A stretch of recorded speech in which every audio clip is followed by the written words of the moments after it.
Sometimes life strips away everything you thought you knew about yourself.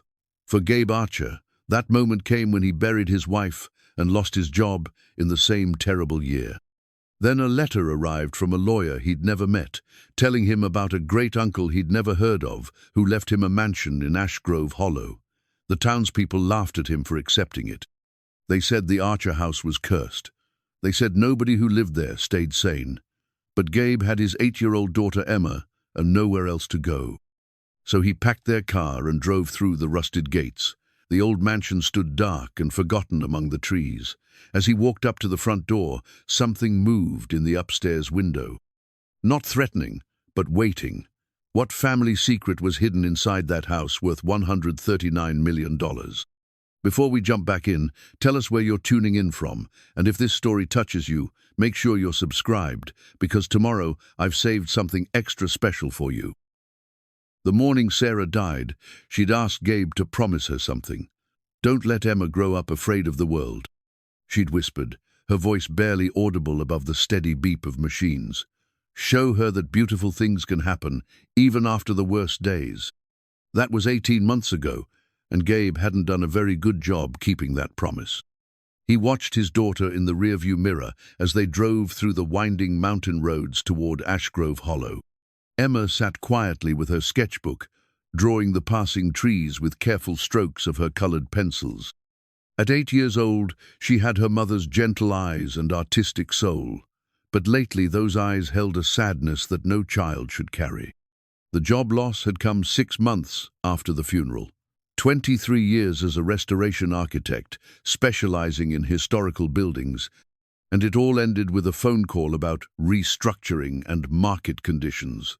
The severance package barely covered Sarah's medical bills, and their savings had evaporated long before that final night in the hospital. Gabe had met Sarah during his first big restoration project, Victorian-era courthouse in Portland.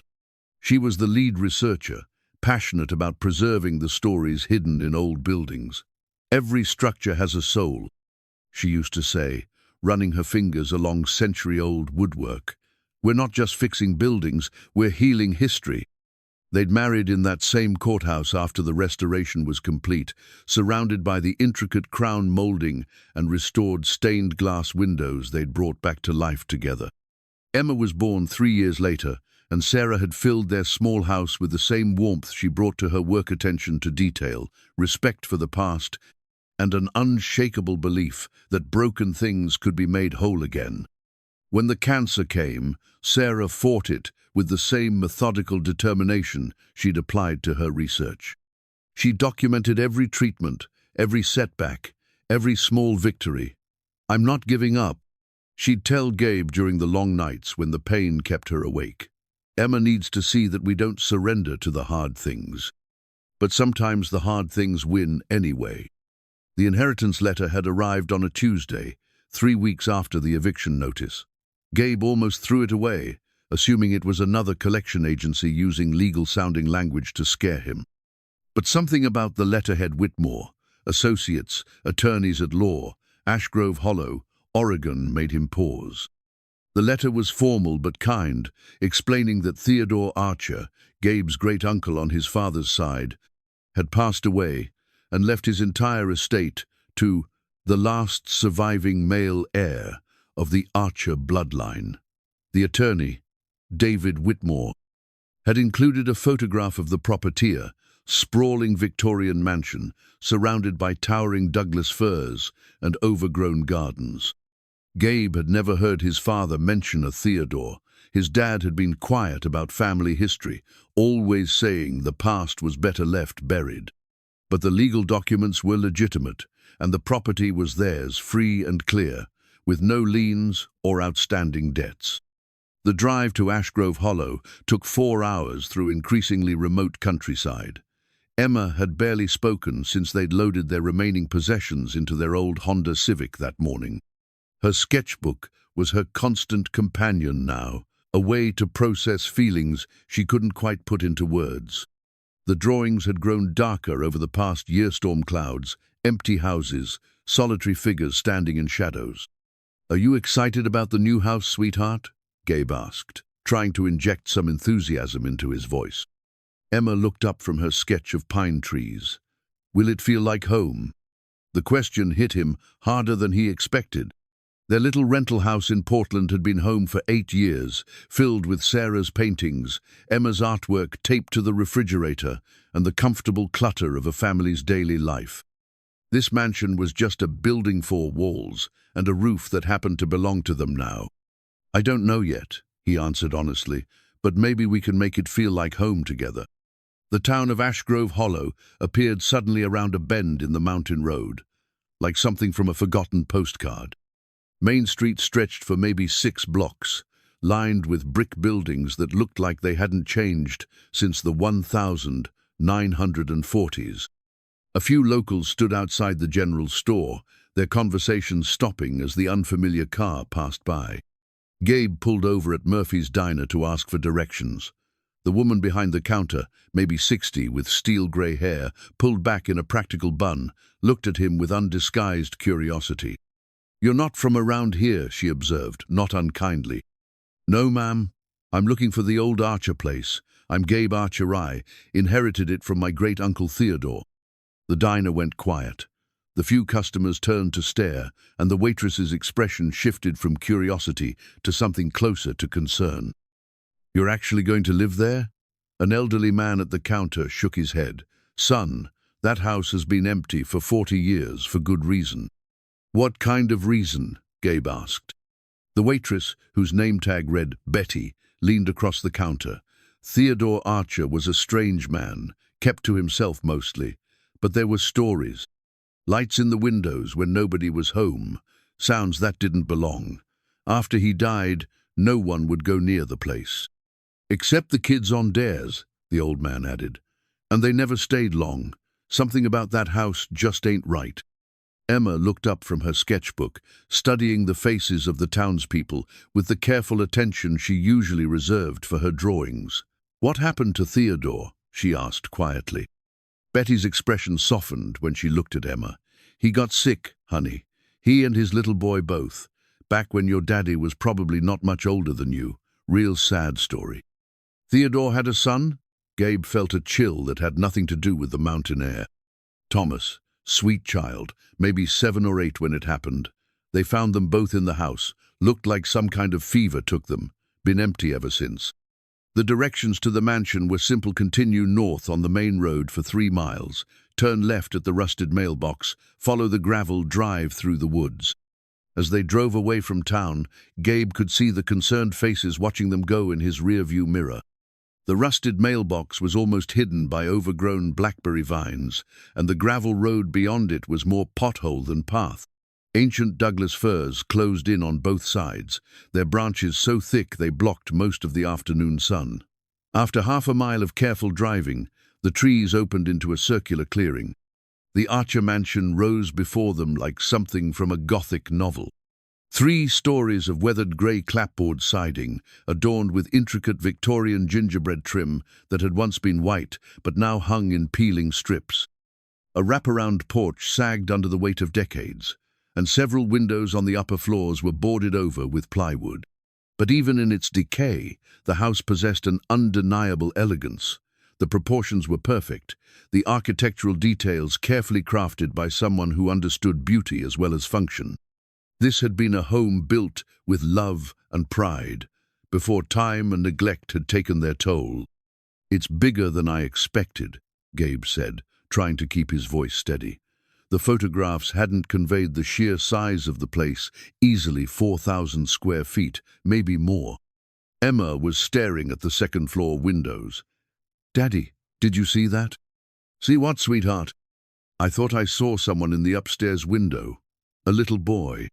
Gabe followed her gaze but saw only empty glass reflecting the darkening sky. "Probably just the shadows, Em. Old houses play tricks with the light." But as they climbed the front steps, Emma opened her sketchbook to a fresh page and began drawing.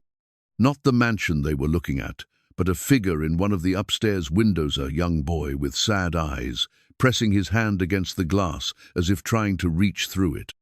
The front door was solid oak, heavy and ornate, with a brass knocker shaped like a raven. Gabe turned the key the lawyer had given him, and the door swung open with a long, mournful creak. Inside, dust motes danced in the late afternoon sunlight, streaming through tall windows. The entryway was grander curved staircase with a carved banister led to the second floor, and crystal chandelier hung overhead, many of its pieces missing or broken. To the left was what had probably been a formal living room, to the right a dining room with a table that could seat 12. "Hello," Gabe called out, feeling foolish but somehow compelled to announce their presence. His voice echoed through the empty rooms, and somewhere in the depths of the house, a door creaked in response. Emma took his hand. "It doesn't feel empty," she whispered. And she was right.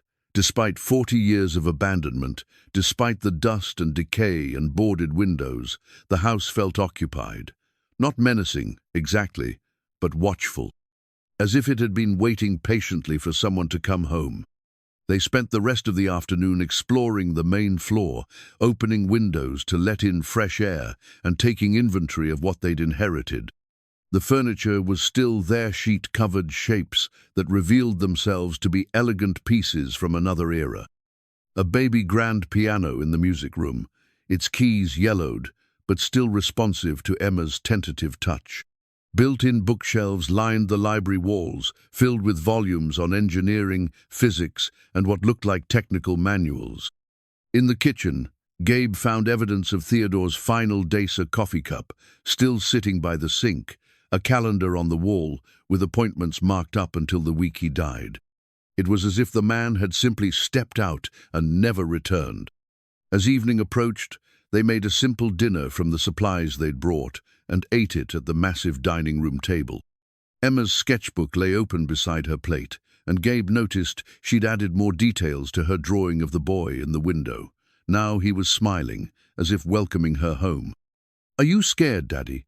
Emma asked, as they prepared makeshift beds in the least dusty of the upstairs bedrooms. Gabe considered lying, telling her everything was fine and normal. But Sarah had taught him that children deserved honesty, even when the truth was complicated. "A little," he admitted. "It's a big change, and I want to make sure I'm doing right by you. But scared doesn't always mean bad, does it? Sometimes it just means we're about to learn something new." Emma nodded solemnly and returned to her drawing. This time she was sketching the mansion itself, but in her version the paint was fresh, the gardens were bloomed, and warm light glowed in every window. At the front door, she drew two figures, a man and a little girl, holding hands. That night, as Gabe lay listening to the old house settle and creak around them, he found himself thinking about Sarah's words. Show her that beautiful things can happen, even after the worst days. Maybe this crumbling mansion in the middle of nowhere wasn't the answer he'd been looking for. But for the first time in months, Emma had fallen asleep without crying. And somewhere in the darkness above them, footsteps walked quietly across the floor of a room they hadn't explored yet, as if someone was checking to make sure the new residents were settling in comfortably. Gabe closed his eyes and tried to convince himself it was just the sound of old wood expanding and contracting. But Emma's sketchbook, left open on the nightstand beside her bed, showed a new drawing she must have finished after he'd said goodnight. Two children standing together in an upstairs hallway, both smiling, both reaching out their hands in friendship. Tomorrow, he decided, they would start making this place a home. Whatever secrets the Archer mansion held, whatever stories the townspeople whispered, he and Emma were here now. And maybe, just maybe, that was exactly where they were supposed to be. Gabe woke at 3 in the morning to the sound of piano music drifting up from the first floor. The melody was hauntingly beautiful, something classical he didn't recognize, played with the careful precision of someone who'd spent years mastering the piece. He lay still for a moment, listening. Emma was asleep in the bed next to his, her breathing deep and even. The music continued, each note crystal clear in the silence of the old house. Grabbing his phone's flashlight, Gabe crept downstairs toward the music room. The melody grew louder as he approached, but when he reached the doorway, the piano bench was empty. The keys moved by themselves, depressing and releasing in perfect rhythm, as if invisible fingers were dancing across them. The moment his foot crossed the threshold, the music stopped. The sudden silence was more unsettling than the phantom performance had been. "Hello?" Gabe called softly, feeling ridiculous but unable to shake the sense that someone was there with him. "Is someone here?" The house answered, with settling creaks and the whisper of wind through gaps in the old windows. He checked the piano carefully, no mechanical device, no automated system that could explain what he'd witnessed. Just an ordinary baby grand that shouldn't have been able to play itself. The next morning, Emma found him drinking coffee in the kitchen, staring at the piano through the doorway. "Did you hear the music last night, Daddy?" The question hit him like a physical blow. "You heard it too?" Emma nodded, pulling her sketchbook from her backpack. It was pretty, like a lullaby. She showed him her latest drawing, the piano, with a translucent figure sitting at the bench, hands poised over the keys. The figure was small, child-sized, wearing what looked like clothing from decades past. "Emma, who is that in your picture?" "The boy who lives here. His name is Thomas. He was playing the piano for us because he wanted us to know we're welcome." Gabe studied his daughter's face, looking for signs of make-believe or childhood imagination run wild. But Emma's expression was matter-of-fact, the way she might describe the color of the sky or the taste of her breakfast. "Have you talked to him?" "Not with words, but he shows me things in my dreams. He's lonely, Daddy. He's been waiting a really long time for someone to come home." Before Gabe could respond, Emma was already heading outside to explore the grounds. He followed, grateful for the morning sunlight and the normal sounds of birds in the trees. Maybe his daughter's imagination was simply processing their strange new circumstances. Maybe the piano music had been a dream they'd somehow shared. But when Emma knelt beside the gnarled oak tree that dominated the front yard and began digging in the soft earth with her hands, Gabe felt the familiar chill of the inexplicable. "What are you looking for, sweetheart?" "Thomas says there's something here, something important." Her small fingers worked through the dirt and fallen leaves until they encountered something hard and metallic. She pulled it free and held it an ornate brass key, tarnished with age but still intact. The head was shaped like a crescent moon, and intricate scrollwork decorated the shaft. "This opens something special," Emma said with the same certainty she'd shown when talking about Thomas. "Something hidden." Gabe took the key, feeling its weight in his palm. It was real enough, clearly old, and beautifully crafted by someone who took pride in their work. But how had Emma known exactly where to dig? "Did Thomas tell you where to find this?" Emma nodded. "He wants us to see what his daddy was working on. He says it's important for our family." They spent the rest of the morning exploring the mansion room by room, testing the key on every lock they could find. Most of the doors stood open or had been secured with modern padlocks that Theodore must have added in his later years.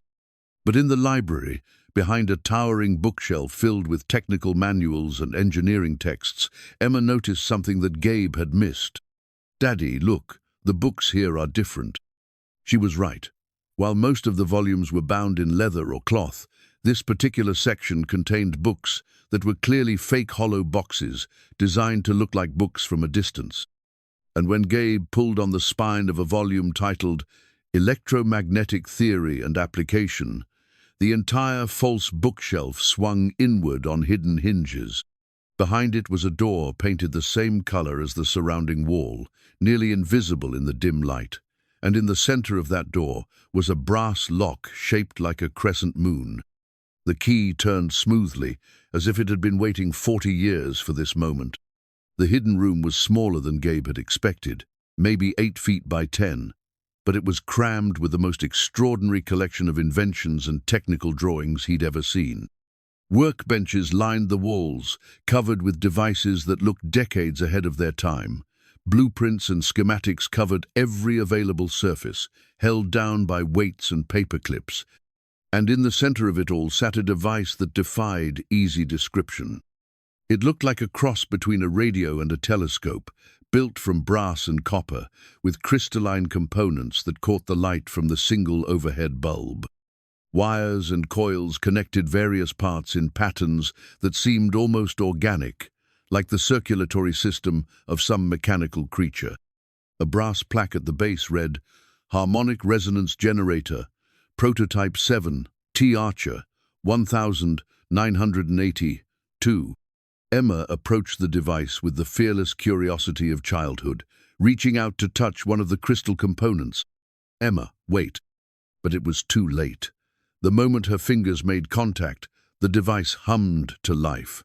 Lights began pulsing along the wire connections, and the crystals glowed with a soft, warm radiance.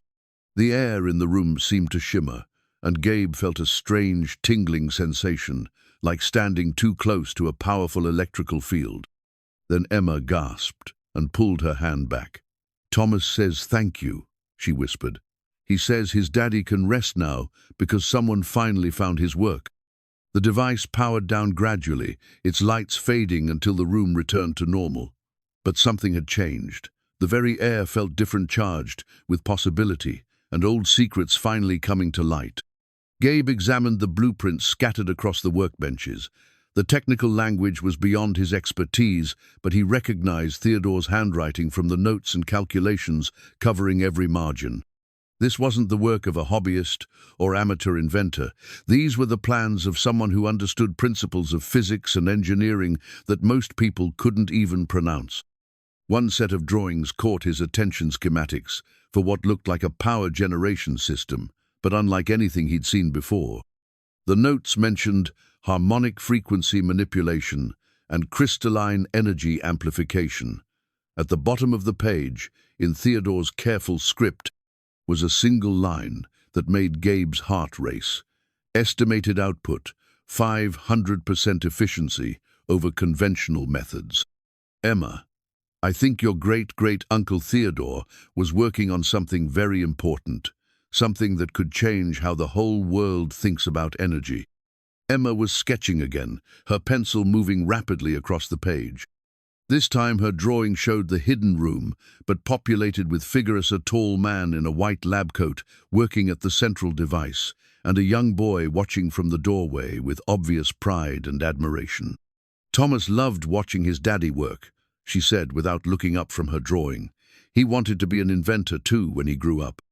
The sadness in her voice was profound, and Gabe realized that Emma understood something he was only beginning to grasp. Thomas hadn't grown up. Whatever had happened in this house 40 years ago had cut short the dreams of both father and son. That evening, as they sat in the kitchen eating dinner from cans they'd brought from town, the lights began to flicker. Not the random electrical problems of an old house, but a deliberate pattern: 3 short pulses, 3 long, 3 short again.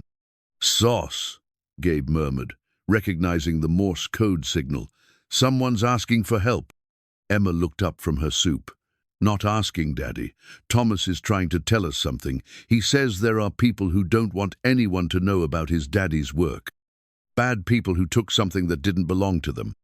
The lights pulsed again, this time in a more complex pattern that Gabe couldn't interpret. But Emma nodded as if she understood perfectly. "He says they're still out there, and they might come back if they find out we're here." As if in response to her words, a car engine rumbled in the distance, growing closer. Headlights swept across the kitchen windows as a vehicle turned into their driveway. Gabe felt his pulse quicken. They weren't expecting visitors, and the isolation of the mansion meant that anyone coming here had made a deliberate choice to find them. The engine shut off, and car doors slammed. Footsteps crunched on the gravel drive, more than one person approaching the house. When the knock came at the front door, it was sharp and authoritative. "Mr. Archer, this is Sheriff Coleman from Ashgrove County. We need to speak with you." Gabe glanced at Emma, who was still sketching. Her latest drawing showed the hidden room again, but this time with dark figures standing outside, looking in through the windows with hostile intent. "Stay here, sweetheart. I'll be right back." The sheriff was a big man with a weathered face and suspicious eyes. Behind him stood 2 other men in expensive suits, clearly not locals and definitely not law enforcement. "Mr. Archer, I'm going to need you and your daughter to come with us tonight. There's been some concern about the safety of this property. What kind of concern? One of the suited men stepped forward. Mr. Archer, I'm Harrison Blackwood, Jr., representing Blackwood Industries. We have reason to believe this property contains materials that pose a public safety hazard. Specifically, experimental devices that may be radioactive or otherwise dangerous. Gabe felt his blood run cold. Blackwood Betty at the diner had mentioned that name when talking about Theodore's past. I haven't found anything dangerous, just some old books and furniture. Nevertheless, we need to conduct a thorough inspection, for everyone's safety, including your daughter's. The sheriff looked uncomfortable, as if he wasn't entirely convinced by his companion's story. Look, Mr. Archer, I know this is your property legally, but if there's any chance of hazardous materials, I have to err on the side of caution. Give me 24 hours, Gabe said, thinking quickly. Let me do my own inspection first. If I find anything that looks dangerous, I'll call you immediately. Blackwood's jaw tightened. I'm afraid that's not acceptable. We need access tonight. Then you'll need a warrant. The three men exchanged glances, and Gabe saw something pass between Thema look that confirmed Emma's drawing had been more accurate than he'd wanted to believe. These weren't public officials concerned about safety. They were predators who'd been waiting for someone to stumble onto Theodore's secrets. We'll be back tomorrow with the proper paperwork, Blackwood said finally. I strongly advise you to reconsider your position, Mr. Archer. This situation could become very complicated for you and your daughter. After they left, Gabe returned to the kitchen to find Emma adding details to her drawing. Now the dark figures outside the windows had faces, and one of them looked remarkably like Harrison Blackwood, Jr. Thomas says they've been watching the house for a long time, Emma said quietly. They know about the secret room. They want to take his daddy's work and pretend it was never here. Gabe looked at the key in his hand, then at the hidden room beyond the library. Whatever Theodore had been working on, whatever secrets lay buried in those blueprints and devices, someone was willing to use intimidation and legal pressure to claim it. Emma, I need you to promise me something. If those men come back and I'm not here, you take your sketchbook and you hide. Can you do that? She nodded solemnly. Thomas will help me. He knows all the hiding places. That night, Gabe barely slept. Every sound made him alert. Every creak of the old house set his nerves on edge. But Emma slept peacefully, her sketchbook open beside her pillow.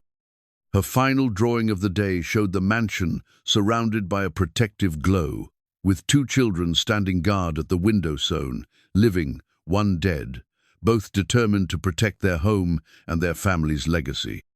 In the morning, they would begin the real work of uncovering Theodore's secrets. But tonight, Gabe lay awake wondering if he'd made the right choice in staying, and whether his promise to Sarah about showing Emma that beautiful things could happen was about to be tested in ways he'd never imagined. The next morning brought an unexpected gift running water. Gabe had spent an hour the previous evening trying to coax life from the old plumbing system, and somewhere during the night, the pipes had decided to cooperate. Hot water flowed from the kitchen tap, and for the first time since arriving, he was able to make coffee the proper way. Emma sat at the kitchen table, carefully organizing her colored pencils, while he worked on restoring basic utilities. The electricity was spotty but functional, and the old furnace in the basement had grudgingly agreed to provide heat after he'd cleaned decades of dust from its filters. Thomas likes having us here, Emma announced, not looking up from her art supplies. He says the house feels happy again. Gabe had given up questioning his daughter's apparent conversations with their supernatural housemate. Whether Thomas was real or Emma's way of processing their strange circumstances, her certainty brought an odd comfort to their situation. What else does Thomas tell you? His daddy was very smart. He made things that could help people, but someone took his ideas and said they were theirs instead. Emma began sketching in her book, her pencil moving with the focused intensity she'd inherited from Sarah. Thomas wants us to find his daddy's journal. He says it explains everything. The journal. Gabe had noticed several notebooks among the technical papers in the hidden room, but he hadn't taken time to examine them closely. This morning, armed with fresh coffee and growing curiosity about Theodore's work, he was ready to dive deeper into the mystery his great-uncle had left behind. The hidden room felt different in daylight streaming through the library windows. The strange device, the harmonic resonance generators silent, but somehow expectant, as if waiting for the right moment to reveal its secrets. Gabe carefully gathered the notebooks scattered across the workbenches, looking for one that might contain personal reflections rather than technical specifications. He found it in the bottom drawer of Theodore's desk, a leather-bound journal with Theodore's name embossed in gold on the cover. The pages were filled with his great-uncle's careful handwriting, dating back to 1981. Gabe settled into Theodore's desk chair and began to read. March 15th, 1981. Thomas turned 7 today. Marie made his favorite cake chocolate with vanilla frosting, and he insisted we eat it in the workshop so he could show her the new crystals I've been growing. She pretends to understand my work, bless her, but I can see the worry in her eyes. The corporate lawyers came by again yesterday, asking questions about my patents. Harrison Blackwood is persistent, I'll give him that. But what he's offering isn't partnership, it's theft dressed up in legal language. Gabe felt his pulse quicken. Marie must have been Theodore's wife, Thomas's mother, and Harrison Blackwood the same family name as the man who'd threatened them last night. April 1981. The prototype is working beyond my most optimistic calculations. Yesterday's test generated 847% efficiency over conventional electrical systems with 0 harmful emissions. If I can stabilize the harmonic frequencies, this technology could revolutionize energy production worldwide. No more coal plants, no more nuclear waste, no more dependence on fossil fuels. Just clean, abundant power drawn from the natural resonance patterns of crystalline structures. But Blackwood's pressure is intensifying. He's made it clear that he considers my work to be company property, despite the fact that I developed everything here, on my own time, using my own resources. He's threatened legal action if I don't sign over the patents voluntarily. The entries continued through the spring and summer of 1981, documenting Theodore's growing excitement about his invention and his increasing fear of Blackwood Industries. Gabe learned that Theodore had worked for the company as an electrical engineer for 15 years before leaving to pursue independent research. August 10th, 1981. Marie is getting sicker. The doctors say it's just a flu that's going around, but she's been weak for weeks now. Thomas is showing symptoms: tooth fever, headaches, strange fatigue. I've moved them both to the guest bedroom on the main floor so they don't have to climb stairs. Marie keeps asking me to stop working, to take them somewhere away from here. Sometimes I wonder if she's right. The work feels cursed lately. Blackwood came to the house yesterday while I was in town getting medicine. Thomas said a man in a suit spent a long time talking to Marie, asking questions about my workshop. When I got home, she was crying. She won't tell me what he said, but I can see the fear in her eyes. Gabe's coffee grew cold as he read, absorbed in Theodore's growing paranoia and the mysterious illness affecting his family. Emma had been right, there was more to this story than abandonment and decay. September 23rd, 1981. They're both getting worse. Marie can barely get out of bed, and Thomas keeps having nightmares about men in suits coming to take away his toys. The doctor says it might be some kind of environmental poisoning, but I've tested everything: the water, the air, even the soil around the house. Everything comes back normal. I caught someone watching the house from the woods yesterday. When I went to investigate, I found cigarette butts and fast food wrappers. Someone has been conducting surveillance on my family. I'm hiding this journal and my most important research. If something happens to us, maybe someday someone will find the truth. The next several entries were increasingly erratic, Theodore's normally careful handwriting becoming shaky and difficult to read, but one passage near the end made Gabe's blood run cold. October 15th, 981. Found the source. The bastards have been poisoning us slowly, methodically. Heavy metals in our well water, introduced gradually over months. Marie and Thomas never had a chance. By the time symptoms appeared, the damage was already done. I've documented everything. The water analysis reports, the medical records, the pattern of Blackwood's visits that coincide with our symptoms. They wanted my invention, and when I wouldn't sell, they decided to eliminate the inventor. But they made one mistake. They assumed I would die as easily as my wife and son. The same stubborn streak that made me pursue this research is keeping me alive long enough to hide the evidence. Long enough to make sure the truth survives, even if I don't. The journal ended abruptly there, but tucked between the final pages were water analysis reports showing dangerous levels of lead, mercury, and other toxins. The dates on the reports corresponded exactly with Theodore's timeline. Gabe sat back in the chair, his mind reeling.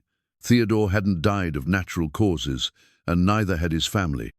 They'd been murdered slowly, poisoned by people who wanted to steal Theodore's revolutionary energy technology. "Daddy," Emma's voice came from the library doorway. "Are you okay? You look sad." He turned to see his daughter standing there with her sketchbook, but she wasn't alone.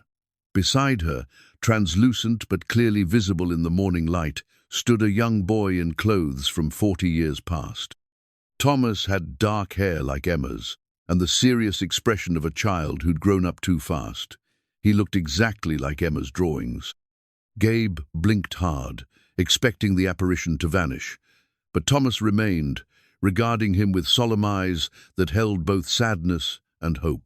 "You can see him now," Emma said matter-of-factly. "Thomas says that means you're ready to help us."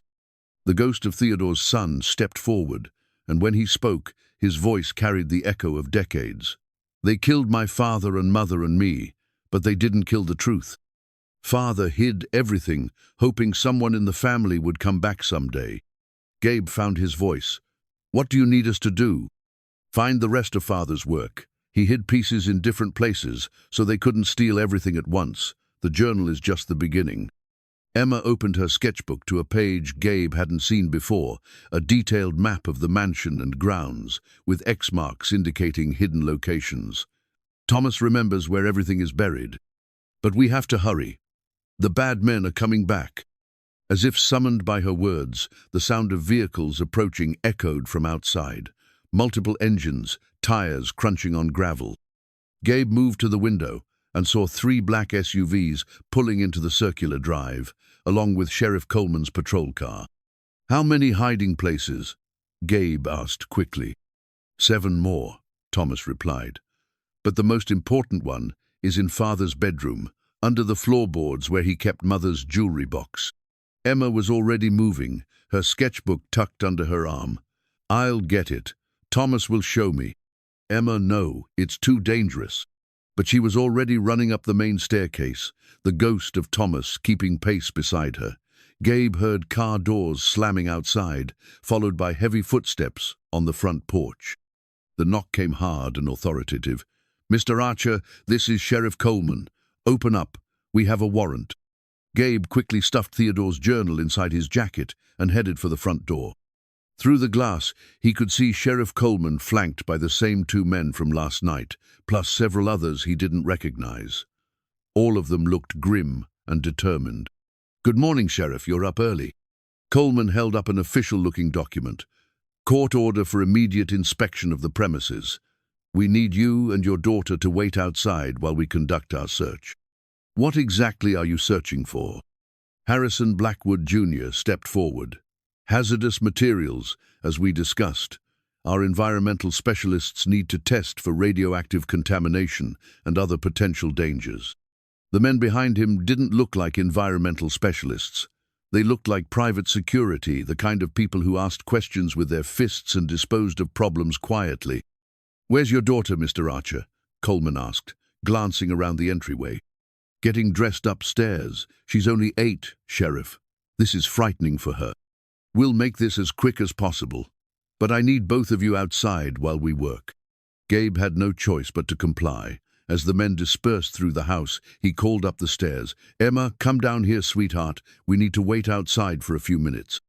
There was no answer. The men were already spreading through the rooms, their heavy footsteps echoing from different parts of the mansion. Gabe heard the distinctive sound of the hidden bookshelf being moved in the library. They knew exactly where to look. "Emma," he called again, louder this time. Sheriff Coleman was beside him now, hand on his weapon. "Mr. Archer, I need to see your daughter now." That's when they heard Eta Child's laughter echoing from somewhere deep in the house. But it wasn't Emma's laugh. It was older, sadder, with an otherworldly quality that made the hair on Gabe's arms stand up. The laughter was followed by the sound of doors slamming throughout the house, one after another, in rapid succession. Then the lights began flickering in the same SOS pattern from the night before. One of Blackwood's men came running from the library. "Sir, we've got a problem. The equipment keeps malfunctioning. Every time we try to photograph the device, the cameras go dead." The laughter came again, this time from upstairs, followed by Emma's voice calling down to them. "Daddy, Thomas found something really important. You need to see this." Sheriff Coleman started toward the stairs, but Gabe caught his arm. "Let me get her. She's scared, and she'll respond better to me." "1 minute," Coleman said. "Then I'm coming up." Gabe took the stairs 2 at a time, following Emma's voice to the master bedroom. He found her kneeling beside a section of hardwood flooring that had been pried up, revealing a hidden compartment beneath. Thomas stood beside her, pointing down into the space. "Look what we found," Emma said, pulling out an ornate wooden jewelry box. But when she opened it, instead of jewelry, it contained a collection of documents and what appeared to be stock certificates. Thomas looked at Gabe with urgent eyes. "Father bought shares in Blackwood Industries before he died, using a false name, so they wouldn't know. He owns controlling interest in the company that killed him." The implications hit Gabe like a physical blow. If Theodore had secretly acquired majority ownership of Blackwood Industries, then everything the company had built on his stolen technology legally belonged to the Archer family. "Emma, we need to go. Right now." "Time's up," Coleman's voice boomed from downstairs. "Both of you get down here immediately." Emma quickly stuffed the jewelry box into her backpack, along with her sketchbook. As they headed for the bedroom door, Thomas spoke one final time. "The device downstairs isn't the real invention. Father built a decoy to protect his work. The real generator is hidden, where they'll never think to look." "Where?" Gabe whispered. The ghost smiled for the first time since appearing. "In the one place they're too afraid to search, the family cemetery, in Father's own grave." Heavy footsteps pounded on the stairs as Sheriff Coleman lost patience. Gabe took Emma's hand and they walked calmly toward the bedroom door, carrying secrets that could expose a 40-year-old murder and reclaim a stolen fortune. But first, they had to survive the next few minutes. The basement workshop that Gabe discovered 3 hours after the search team left was unlike anything he'd seen in Theodore's hidden library room. While the room behind the bookshelf had been designed for secrecy, this space beneath the mansion's foundation was built for serious work. Emma had led him there, following Thomas's translucent form through a maze of corridors that seemed to exist in a different geometry than the house above. The entrance was concealed behind the furniture section of stone wall that swung inward when Emma pressed a sequence of loose stones that formed a pattern only a child might notice. The workshop stretched the full length of the house, carved directly from the bedrock and reinforced with steel beams that hadn't existed when the mansion was originally built. Fluorescent lights flickered to life as they entered, revealing workbenches covered with devices that made the upstairs inventions look like toys. At the center of it all sat the real harmonic resonance generator. The device was massive, easily the size of a small car constructed from materials Gabe couldn't identify. Crystalline structures the size of baseball bats jutted from a central copper sphere, connected by conduits that pulsed with faint inner light. The entire assembly was mounted on a platform that allowed it to rotate freely, and complex control panels surrounded it on 3 sides. "This is what they really want," Thomas said, materializing beside the device with obvious pride. Father spent 20 years perfecting it. The one upstairs was just to fool anyone who might break in. Emma approached the generator with the same fearless curiosity she'd shown everything supernatural in their new home. When her fingers touched one of the smaller crystals, the device hummed to life with a sound like singing wind chimes. Lights traveled along the conduits in patterns that seemed almost alive, and the air around them shimmered with barely contained energy. "Emma, be careful." But his daughter was laughing with delight as small lightning bolts danced between her fingers and the crystal surface. The bolts weren't harmful, they looked more like luminous butterfly wings than electrical discharge, but they demonstrated power beyond anything Gabe had imagined. "It likes me," Emma said, her voice filled with wonder. "I can feel it thinking." Thomas nodded solemnly. Father always said his greatest invention wasn't just a machine, it was alive, in its own way. The crystals hold memory, and the device learns from everyone who touches it. Gabe found Theodore's technical specifications mounted on the wall blueprints that made the upstairs schematics look like elementary school science projects. The calculations were staggering. According to Theodore's notes, this device could generate enough clean energy to power a city the size of Portland using nothing but ambient electromagnetic fields and crystalline resonance. But more disturbing were the dates on the final design revisions. Theodore had completed the device in March of 1980, 25 months after his journal entries had ended, long after he should have been dead from the poisoning that killed his wife and son. "How did he finish this if the poison was killing him?" Gabe asked. Thomas looked sad again. "Father didn't die when Mother and I did. The poison affected him differently. He lived for months after we were gone, sick and alone, working day and night to complete his life's work. He knew they would come for his invention once he was dead, so he built the decoy upstairs and hid the real device down here." Emma had moved to one of the control panels, her small hands dancing across switches and dials with an intuition that defied explanation. The device responded to her touch, its crystalline components glowing brighter and their harmonic resonance growing more complex. "Emma, how do you know how to do that?" "Thomas is teaching me. He says his daddy showed him everything before he got sick, and the machine remembers." On one of the workbenches, Gabe found a stack of documents that made his blood run cold. They were incorporation papers, stock certificates, and legal filings, dating from late 1981 through early 1982. Theodore had indeed been buying shares in Blackwood Industries under various false names, but the scope of his plan was breathtaking. Working methodically through shell companies and proxy purchases, Theodore had acquired 52% ownership of Blackwood Industries by the time of his death. Every patent Blackwood had filed based on stolen technology, every product they'd developed, every dollar of profit they'd made, all of it, legally belonged to Theodore's estate, which meant it belonged to Gabe and Emma. But buried among the ownership documents was something even more Dominga recorded confession. Theodore had hidden a small tape recorder in his workshop, and in the weeks before his death, he'd documented everything. His voice was weak and hoarse, but his words were clear. Gabe played the tape while Emma continued her intuitive exploration of the device. "This is Theodore Archer, speaking on February 15th, 1982. If you're hearing this, it means I'm dead, and someone has finally found my work.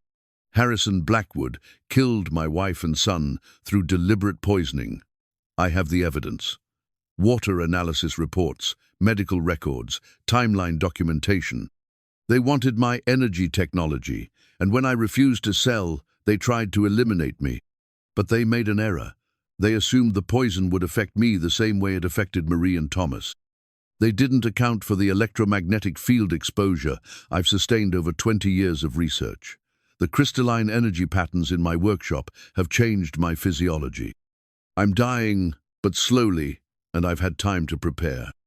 I've hidden the device where they'll never find it. I've acquired controlling interest in their company through methods they'll never trace. And I've left evidence that will destroy them if the right person ever uncovers it. This technology belongs to humanity, not to corporate predators who murder families for profit. The tape continued for another hour, with Theodore documenting specific crimes, naming accomplices, and providing detailed instructions for exposing the conspiracy. By the time it ended, Gabe realized he was holding evidence that could destroy one of the largest energy companies in the Pacific Northwest. "Thomas," he said, turning to the ghost who stood watching Emma's interaction with the device, "your father was incredibly brave and incredibly smart. He always said that knowledge without justice is just power serving itself. He wanted his invention to help people, not make rich men richer." Emma had managed to activate some kind of display screen built into the device's central sphere. Images flowed across its crystalline surface, technical readouts, energy output measurements, and what looked like blueprints for even more advanced applications of Theodore's technology. "Daddy, look at this. The machine can do more than make electricity. It can clean water and grow plants faster and even help sick people feel better." Gabe studied the displayed information. Theodore's device wasn't just an energy generator, it was a complete technology platform that could revolutionize medicine, agriculture, and environmental cleanup. No wonder Blackwood Industries had been willing to commit murder to acquire it. But their elation was interrupted by the sound of vehicles returning to the driveway above. Multiple engines, tires on gravel, car doors slamming. The search team was back, and they sounded angry. "They didn't find what they wanted upstairs," Thomas said urgently. "They'll tear the house apart now, looking for the real device." Emma stepped back from the generator, her face serious beyond her years. "We have to protect it. If the bad men get Daddy's machine, they'll use it to hurt people instead of helping them." "How do we hide something this big?" Thomas smiled, and for a moment he looked like any other child sharing a secret with friends. "We don't hide it. We make it invisible." He gestured toward a control panel. Gabe hadn't noticed one, covered with switches labeled in Theodore's careful handwriting. "Stealth mode. Electromagnetic masking. Resonance dampening." Father built defenses into the device. When activated, it becomes undetectable to any scanning equipment.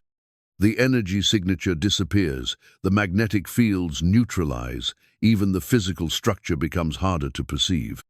Emma was already reaching for the activation switches, her small fingers finding the correct sequence with the same supernatural intuition she'd displayed throughout their exploration.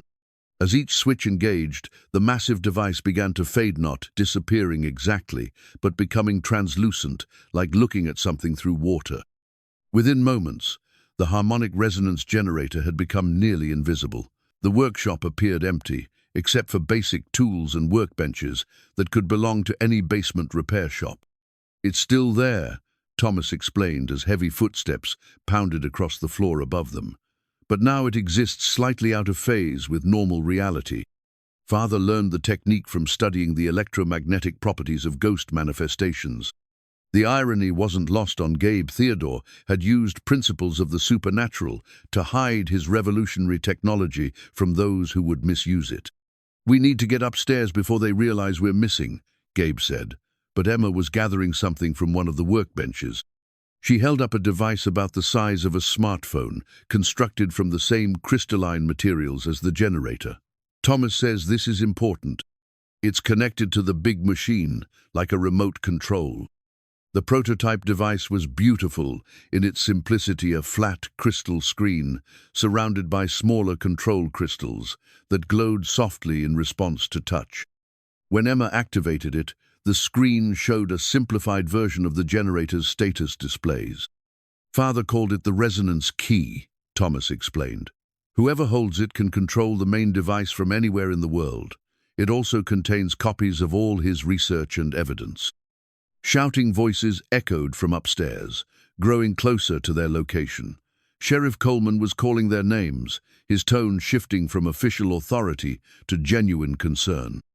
"Mr. Archer, Emma, where are you?" They quickly made their way back through the hidden passages, emerging near the main staircase just as Coleman and his team reached the second floor. Emma slipped the resonance key into her backpack alongside the stock certificates and Theodore's journal. There you are. Coleman's relief was obvious. We've been looking everywhere.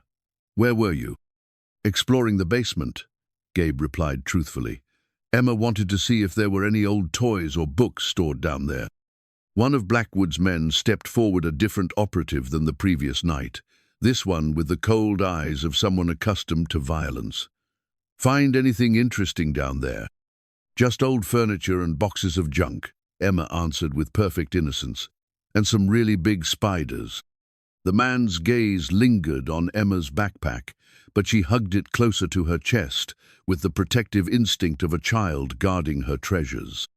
Our investigation is complete, Harrison Blackwood Jr. announced, emerging from the library with obvious frustration. We found some old electrical equipment, but nothing that poses an immediate danger. However, I strongly recommend that you consider our offer to purchase this property, Mr. Archer. The isolation, the age of the structure, the potential for unknown hazards, this isn't a suitable environment for raising a child. We like it here, Emma said firmly. Thomas likes having us here too. An uncomfortable silence fell over the group. Several of the men exchanged glances, and Gabe noticed they all seemed nervous about something beyond their failed search. Who is Thomas? The cold-eyed operative asked. My imaginary friend, Emma replied with the matter-of-fact tone that adults always found either charming or concerning. He used to live here with his daddy. Sheriff Coleman cleared his throat. Well, if there's no immediate danger, I think we can consider this matter closed. Mr. Archer, you have my number if you need anything. As the officials and their team prepared to leave, Blackwood approached Gabe privately. His voice was low and threatening. This isn't over. That equipment upstairs, we both know, it's more significant than you're pretending. My family has legitimate claims to anything Theodore Archer invented while employed by our company.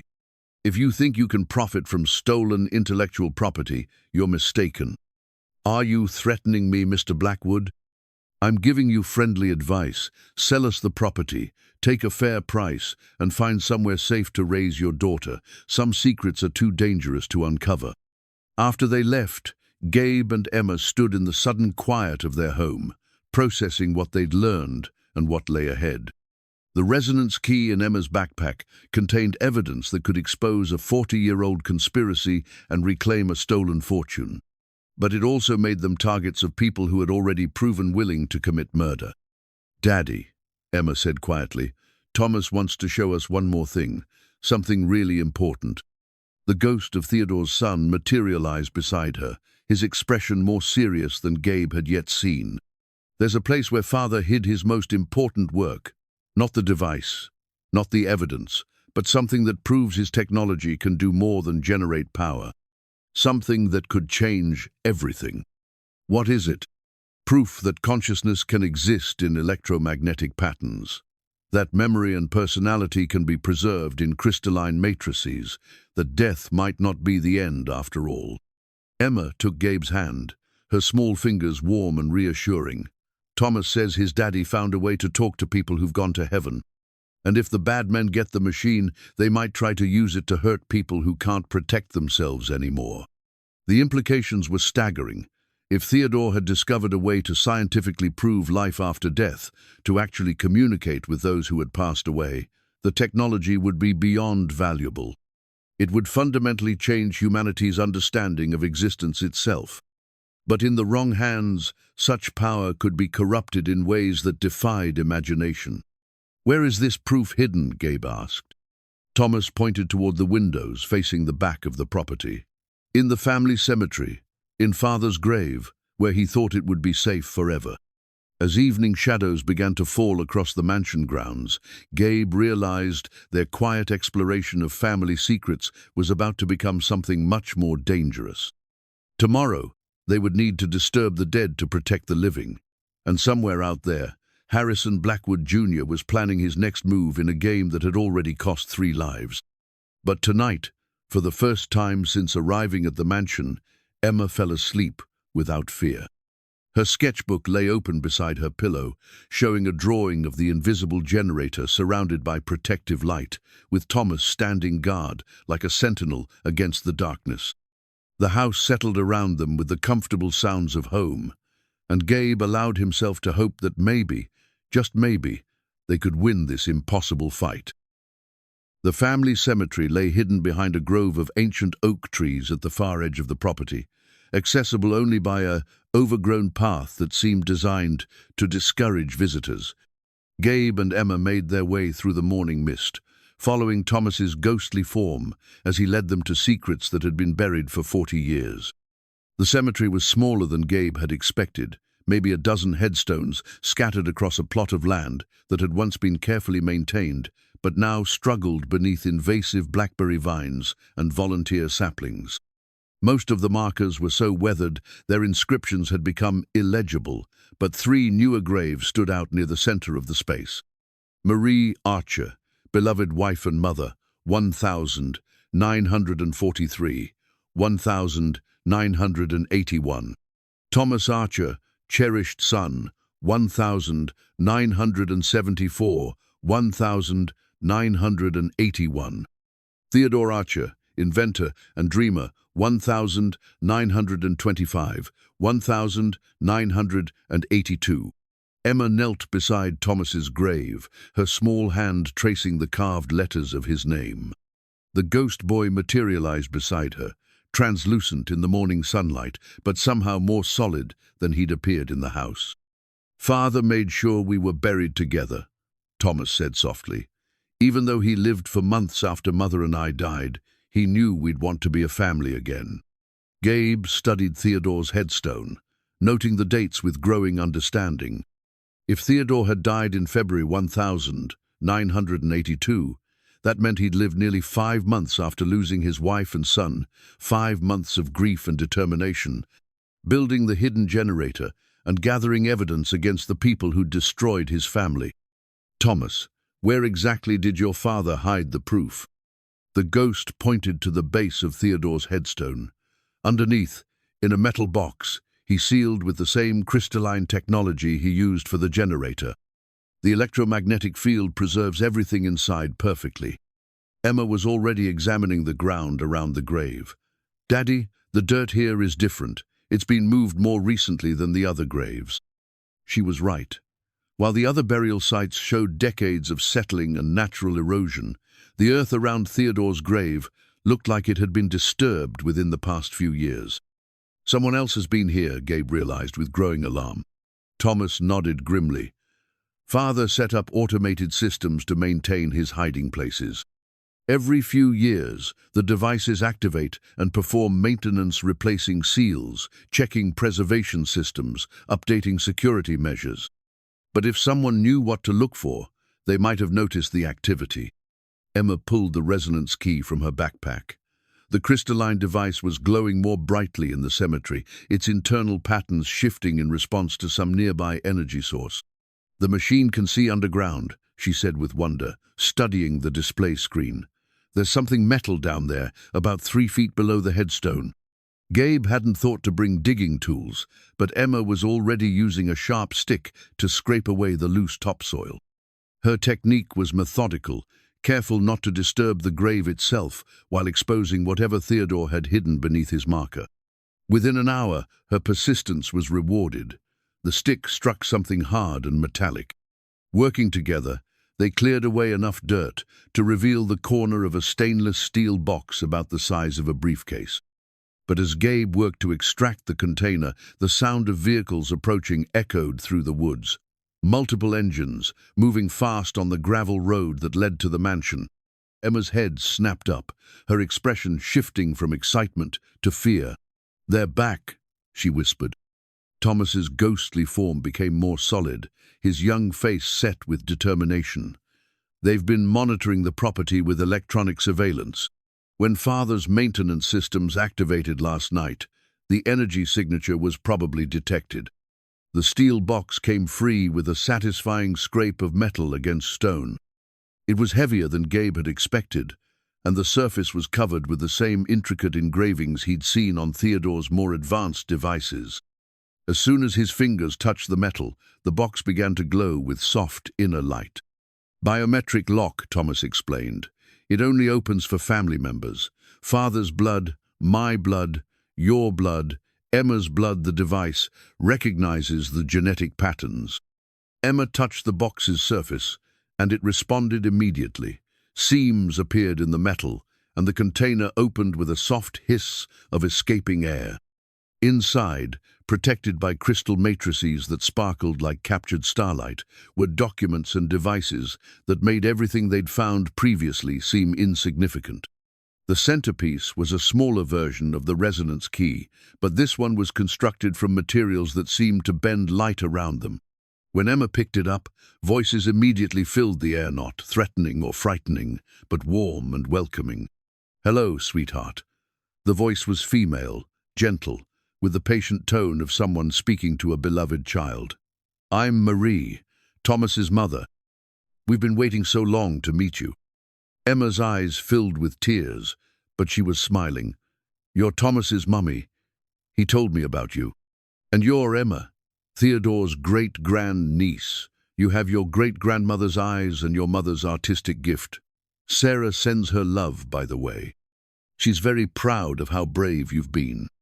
Gabe felt his knees go weak. "Sarah? My Sarah?"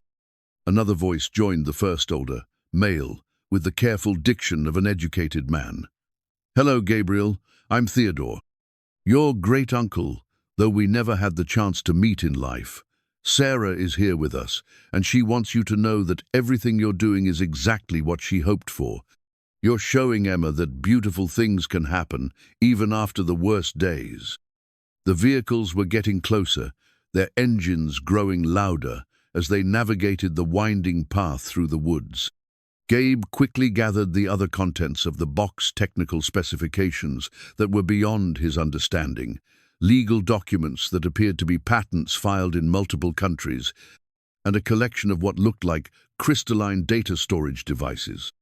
But it was the personal letter addressed to "My Living Family" that broke his heart. Theodore's final message was written in his careful handwriting, explaining the full scope of his discoveries. The harmonic resonance generator wasn't just a power source, it was a bridge between the physical world and whatever realm consciousness occupied after death. The technology could preserve personality patterns, maintain memories, and allow communication across the boundary that separated life from death. "I have proven that consciousness is electromagnetic in nature," the letter read, "that memory and personality can exist independently of biological structures. Death is not the end, it is a transformation into a different form of existence. My wife and son live on in crystalline matrices I have created, and through my technology they can interact with the physical world. But this discovery must never fall into the wrong hands. If those who killed us gained access to this technology, they could torment the dead as easily as they torment the living. They could weaponize eternity itself." The sound of car doors slamming echoed from the direction of the mansion. Voices carried through the woods, Harrison Blackwood Jr.'s distinctive tone, and several others Gabe didn't recognize. Emma quickly returned the communication device to the box, and Gabe sealed it shut. They had maybe 5 minutes before the search team reached the cemetery. "Thomas, is there somewhere we can hide this?" The ghost boy was already moving toward the tree line. "Father prepared for this. There's another hiding place, one they'll never find." They followed Thomas to a massive oak tree whose trunk had to be at least 8 feet in diameter. At its base, hidden among the roots, was what appeared to be a natural hollow, but when Thomas touched a specific section of bark, a hidden panel slid aside, revealing a space just large enough for the steel box. "Crystalline preservation field," Thomas explained as Gabe slid the container into the hiding place. "It will keep everything safe until you need it again." The panel sealed itself seamlessly, the tree's bark flowing back into place as if the opening had never existed. Emma quickly used fallen leaves to cover their footprints, while Gabe made sure they'd left no obvious signs of their excavation around Theodore's grave. They were walking casually back toward the mansion, Emma swinging her backpack and chattering about the pretty flowers she'd found in the woods, when Harrison Blackwood Jr. and his team emerged from the tree line. "Mr. Archer, taking a morning stroll?" Emma wanted to see more of the property. "We found the old family cemetery." Gabe kept his voice steady, conversational. Interesting to learn more about the family history. One of Blackwood's associates was scanning the area with some kind of electronic device. "Sir, I'm getting residual electromagnetic readings from multiple locations. Something was definitely active here recently." "Just the morning dew," Emma said innocently. "It makes everything sparkle when the sun hits it." Blackwood's cold eyes studied Emma with unsettling intensity. "You seem to know quite a bit about this property for a little girl who just arrived." "I like exploring, and Thomas shows me where the interesting things are." Several of the men exchanged glances at the mention of Thomas. Blackwood knelt down to Emma's eye level, his voice taking on a false friendliness that made Gabe's skin crawl. "Emma, has Thomas ever shown you anything unusual, any special rooms or hiding places?" Emma considered this with the serious expression she used when working on her artwork. "Thomas shows me lots of things, but he says some secrets are only for family." "What kind of secrets?" "The kind that help people instead of hurting them." Blackwood's mask of friendliness slipped slightly. "Sometimes little girls think they understand things that are too complicated for them. Secrets can be dangerous, especially when they involve grown-up problems." Emma looked directly into his eyes with a steadiness that was unnerving in someone so young. "Thomas says you're the one who hurt his family. He says you're still trying to hurt people, but you won't win because the truth is stronger than lies." The silence that followed was broken only by the wind in the trees and the distant sound of ravens calling. Blackwood slowly stood, his expression shifting from false friendliness to barely concealed rage. "Mr. Archer, I think it's time we had a serious conversation about your daughter's well-being. Children who claim to see dead people often need professional help. Emma has a vivid imagination. There's nothing wrong with that. There's everything wrong with it when that imagination interferes with legitimate business interests." Blackwood gestured to his associates, who began spreading out through the cemetery, their electronic devices sweeping systematically across the grounds. "What business interests?" "Theodore Archer worked for my family's company.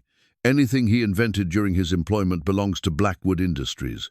We have legal documentation proving our ownership of his intellectual property." Gabe felt a cold anger building in his chest. "Theodore quit your company before developing his most important work. I have documentation proving that as well." "Do you? I'd be very interested to see that documentation." The electronic sweeps were getting closer to the oak tree where they'd hidden Theodore's box. Emma took Gabe's hand, squeezing it in a pattern that felt like a message: 3 short, 3 long, 3 short, SOS. But then something extraordinary happened. Thomas materialized in broad daylight, visible not just to Emma, but apparently to everyone present. He stood protectively beside Emma, his ghostly form solid enough to cast shadows on the ground. "You killed my father and mother and me," Thomas said, his young voice carrying across the cemetery with impossible clarity. "But you didn't kill the truth, and you can't kill it now." Several of Blackwood's men stepped backward, their electronic devices sparking and smoking in their hands. The temperature in the cemetery dropped 20 degrees in as many seconds, and the ravens in the surrounding trees began calling in a cacophony that sounded almost like laughter. "Electromagnetic interference," one of the associates stammered. "All our equipment is malfunctioning." But Blackwood himself seemed less surprised than his men. He stared at Thomas with recognition, not disbelief. "So you do know about the boy," Gabe realized. "Theodore's experiments in consciousness preservation," Blackwood admitted. "We've been monitoring spiritual activity on this property for decades. The electromagnetic signatures have been growing stronger, more organized. We always suspected he'd found a way to cheat death." Thomas stepped forward, and where his feet touched the ground, frost spread in delicate patterns across the grass. "You want Father's technology so you can control people, even after they die. You want to make death into another form of slavery. We want to study it, to understand it, to develop practical applications. To weaponize it," Emma said quietly. "Thomas told me you want to make ghosts into soldiers." The accusation hung in the air like a physical thing. Blackwood's silence was confirmation enough, and Gabe felt his last doubts about Theodore's story evaporate. These people weren't just corporate thieves, they were something far more dangerous. "The property belongs to us now," Gabe said firmly, "along with everything on it. I suggest you leave." "This isn't over, Mr. Archer. There are legal remedies available to us. Court orders, eminent domain proceedings, safety inspections that could remove your daughter from an unsafe environment." As Blackwood and his team retreated toward their vehicles, Thomas began to fade back into translucency. But his final words carried clearly across the cemetery. "Tell them the truth is hidden where love lives forever. Tell them that some secrets are worth dying for and some are worth living for." Emma squeezed Gabe's hand again as they watched the vehicles disappear into the woods. In her backpack, the resonance key was pulsing with gentle light, and her sketchbook contained drawings that would soon become evidence in a battle between light and darkness that had been 40 years in the making. The attorney's office in downtown Portland felt like stepping into another world after 3 days in the supernatural atmosphere of the Archer mansion. David Whitmore was exactly what Gabe had expected from their phone conversations, a man in his 60s with kind eyes and the patient demeanor of someone who'd spent decades helping families navigate difficult transitions.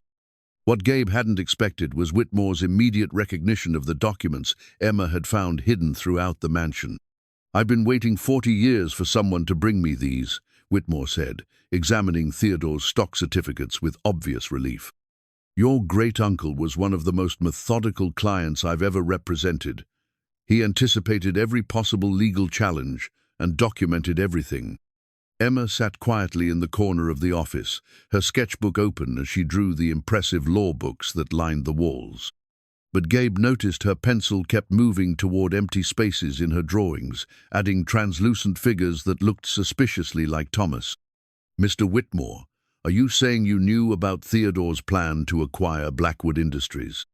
"I helped him execute it. Shell companies, proxy purchases, careful timing to avoid SEC disclosure requirements. Theodore was convinced that Harrison Blackwood Sr. was planning to steal his technology, and he wanted legal recourse ready when it happened." Whitmore opened a file cabinet and withdrew a thick folder marked T. Archer, Estate Planning Confidential. Inside were documents that made Gabe's previous discoveries look like rough notes. "Your great-uncle owned 2.3% of Blackwood Industries at the time of his death. But more importantly, he filed patents on his energy technology in 17 different countries before he left the company. Blackwood's entire corporate empire is built on intellectual property that legally belongs to the Archer estate." "Which means it belongs to Emma and me now." "Exactly. But there's more. Theodore suspected his death wasn't natural, so he arranged for evidence to be held in trust. If his heirs ever came forward with the right documentation, that evidence would be released automatically." Emma looked up from her sketchbook. "What kind of evidence?" Whitmore smiled at her with grandfatherly warmth. "The kind that puts bad people in jail, sweetheart. Your great-great-uncle was very smart, and he made sure the truth would come out eventually." The lawyer led them to a secure storage room in the basement of his building. Behind a door that required both a key and a biometric scanner, shelves lined the walls from floor to ceiling, filled with boxes marked with Theodore's careful handwriting. "Water analysis reports proving deliberate contamination," Whitmore explained, indicating various containers. "Medical records showing the progression of heavy metal poisoning. Financial records tracking suspicious activities in your family's bank accounts. Audio recordings of conversations between Harrison Blackwood Sr. and his associates discussing methods for eliminating problematic inventors." Emma moved to a shelf that held several devices. Gabe didn't recognize crystalline constructions, similar to Theodore's technology but smaller, more portable. When she touched one, it activated immediately, projecting a 3-dimensional image into the air above their heads. The hologram showed a middle-aged man, Gabe, recognized from family photographs as Theodore, standing in his workshop beside the massive harmonic resonance generator. But this Theodore looked healthy, excited, nothing like the dying man who'd recorded his final confessions. This recording was made in March 1980. before the poisoning began. The holographic Theodore explained, "If you're seeing this, it means my family has finally come home to reclaim what was stolen from us." The image shifted, showing technical demonstrations of the device's capabilities, clean energy generation that exceeded every existing technology by orders of magnitude. Environmental restoration techniques using crystalline resonance to neutralize pollutants. Medical applications that could accelerate healing and extend healthy lifespan. But the most remarkable demonstration came when Theodore activated what he called consciousness-bridging protocols. The air in his recorded workshop shimmered, and other figures began to appear, translucent but clearly present. People who had died decades earlier, preserved in electromagnetic patterns that allowed them to interact with the physical world. "Death is not the end," the holographic Theodore continued. "It is a transformation from biological existence to pure consciousness. My technology proves that personality, memory, and love survive physical death. But this discovery must be protected from those who would exploit it." Emma reached toward the holographic display, and to Gabe's amazement, her hand actually interacted with the light patterns. The projection responded to her touch, accessing deeper levels of information that Theodore had encrypted within the recording. "The device recognizes her," Whitmore observed with wonder. "Theodore designed it to respond only to family members, but I've never seen it activate so completely for anyone." New images filled the display, technical specifications that went far beyond power generation. The harmonic resonance generator could preserve human consciousness in crystalline matrices, allowing communication with the deceased and even the possibility of resurrection if the technology was advanced far enough. But the most disturbing revelation came when the hologram showed Theodore's files on Blackwood Industries' true intentions for the technology. "They don't want clean energy," the recorded Theodore explained grimly. "They want to weaponize death itself. Their research notes discuss using consciousness bridging to interrogate the dead, to access memories and secrets that died with their owners. They envision armies of the deceased, bound to serve corporate interests for eternity." Emma stepped back from the display, her young face pale with understanding. "That's why Thomas has been trying to protect the machine. If the bad men get it, they'll hurt people who can't fight back anymore." The holographic recording continued, showing Theodore's growing awareness of the threat his invention posed in the wrong hands. His final months had been spent not just gathering evidence against his murderers, but building safeguards into the technology itself. "I have programmed the device with ethical constraints," the recording explained. "It will not function for those with malicious intent. The crystalline matrices can sense the moral character of anyone who attempts to operate them. Evil cannot command what was created from love." But there was a darker revelation hidden in Theodore's final files. Blackwood Industries hadn't given up on acquiring the technology. For 40 years, they'd been conducting their own research, trying to reverse engineer Theodore's discoveries from the fragments they'd managed to steal. "They've built their own version," Whitmore said quietly, accessing files that Theodore had marked with the highest security classifications. "Primitive, dangerous, but functional enough to cause tremendous harm." The images showed a facility hidden in the mountains of eastern Oregon, where Blackwood researchers had been experimenting with forced consciousness extraction. The technology was crude compared to Theodore's elegant solution, but it worked at the cost of incredible suffering for those subjected to it. "They've been kidnapping people for decades," Emma whispered, studying the holographic display with horror. "Taking them to that place and using the broken machine to steal their thoughts before they die." Gabe felt sick to his stomach. The scope of Blackwood Industries' crimes went far beyond corporate theft or even murder. They'd been conducting human experimentation on a massive scale, hidden behind layers of legitimate business operations. "Mr. Whitmore, do we have enough evidence to stop them?" "We have enough evidence to destroy them completely." But Theodore was concerned about collateral damage. Blackwood Industries employs thousands of innocent people. Their energy subsidiaries provide power to millions of homes. Simply exposing their crimes could cause societal disruption on a massive scale. Emma was studying a section of the holographic display that showed Theodore's final plan. He wanted to replace them from inside, use the stock ownership to take control of the company and change it into something good. But that would require someone capable of operating his technology, Whitmore explained.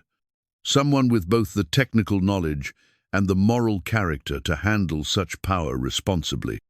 As if responding to his words, the resonance key in Emma's backpack began glowing brighter. She pulled it out, and the device immediately interfaced with Theodore's holographic recording. New information flowed across the display: technical tutorials, operational protocols, safety procedures. The machine is teaching her, Gabe realized with growing amazement.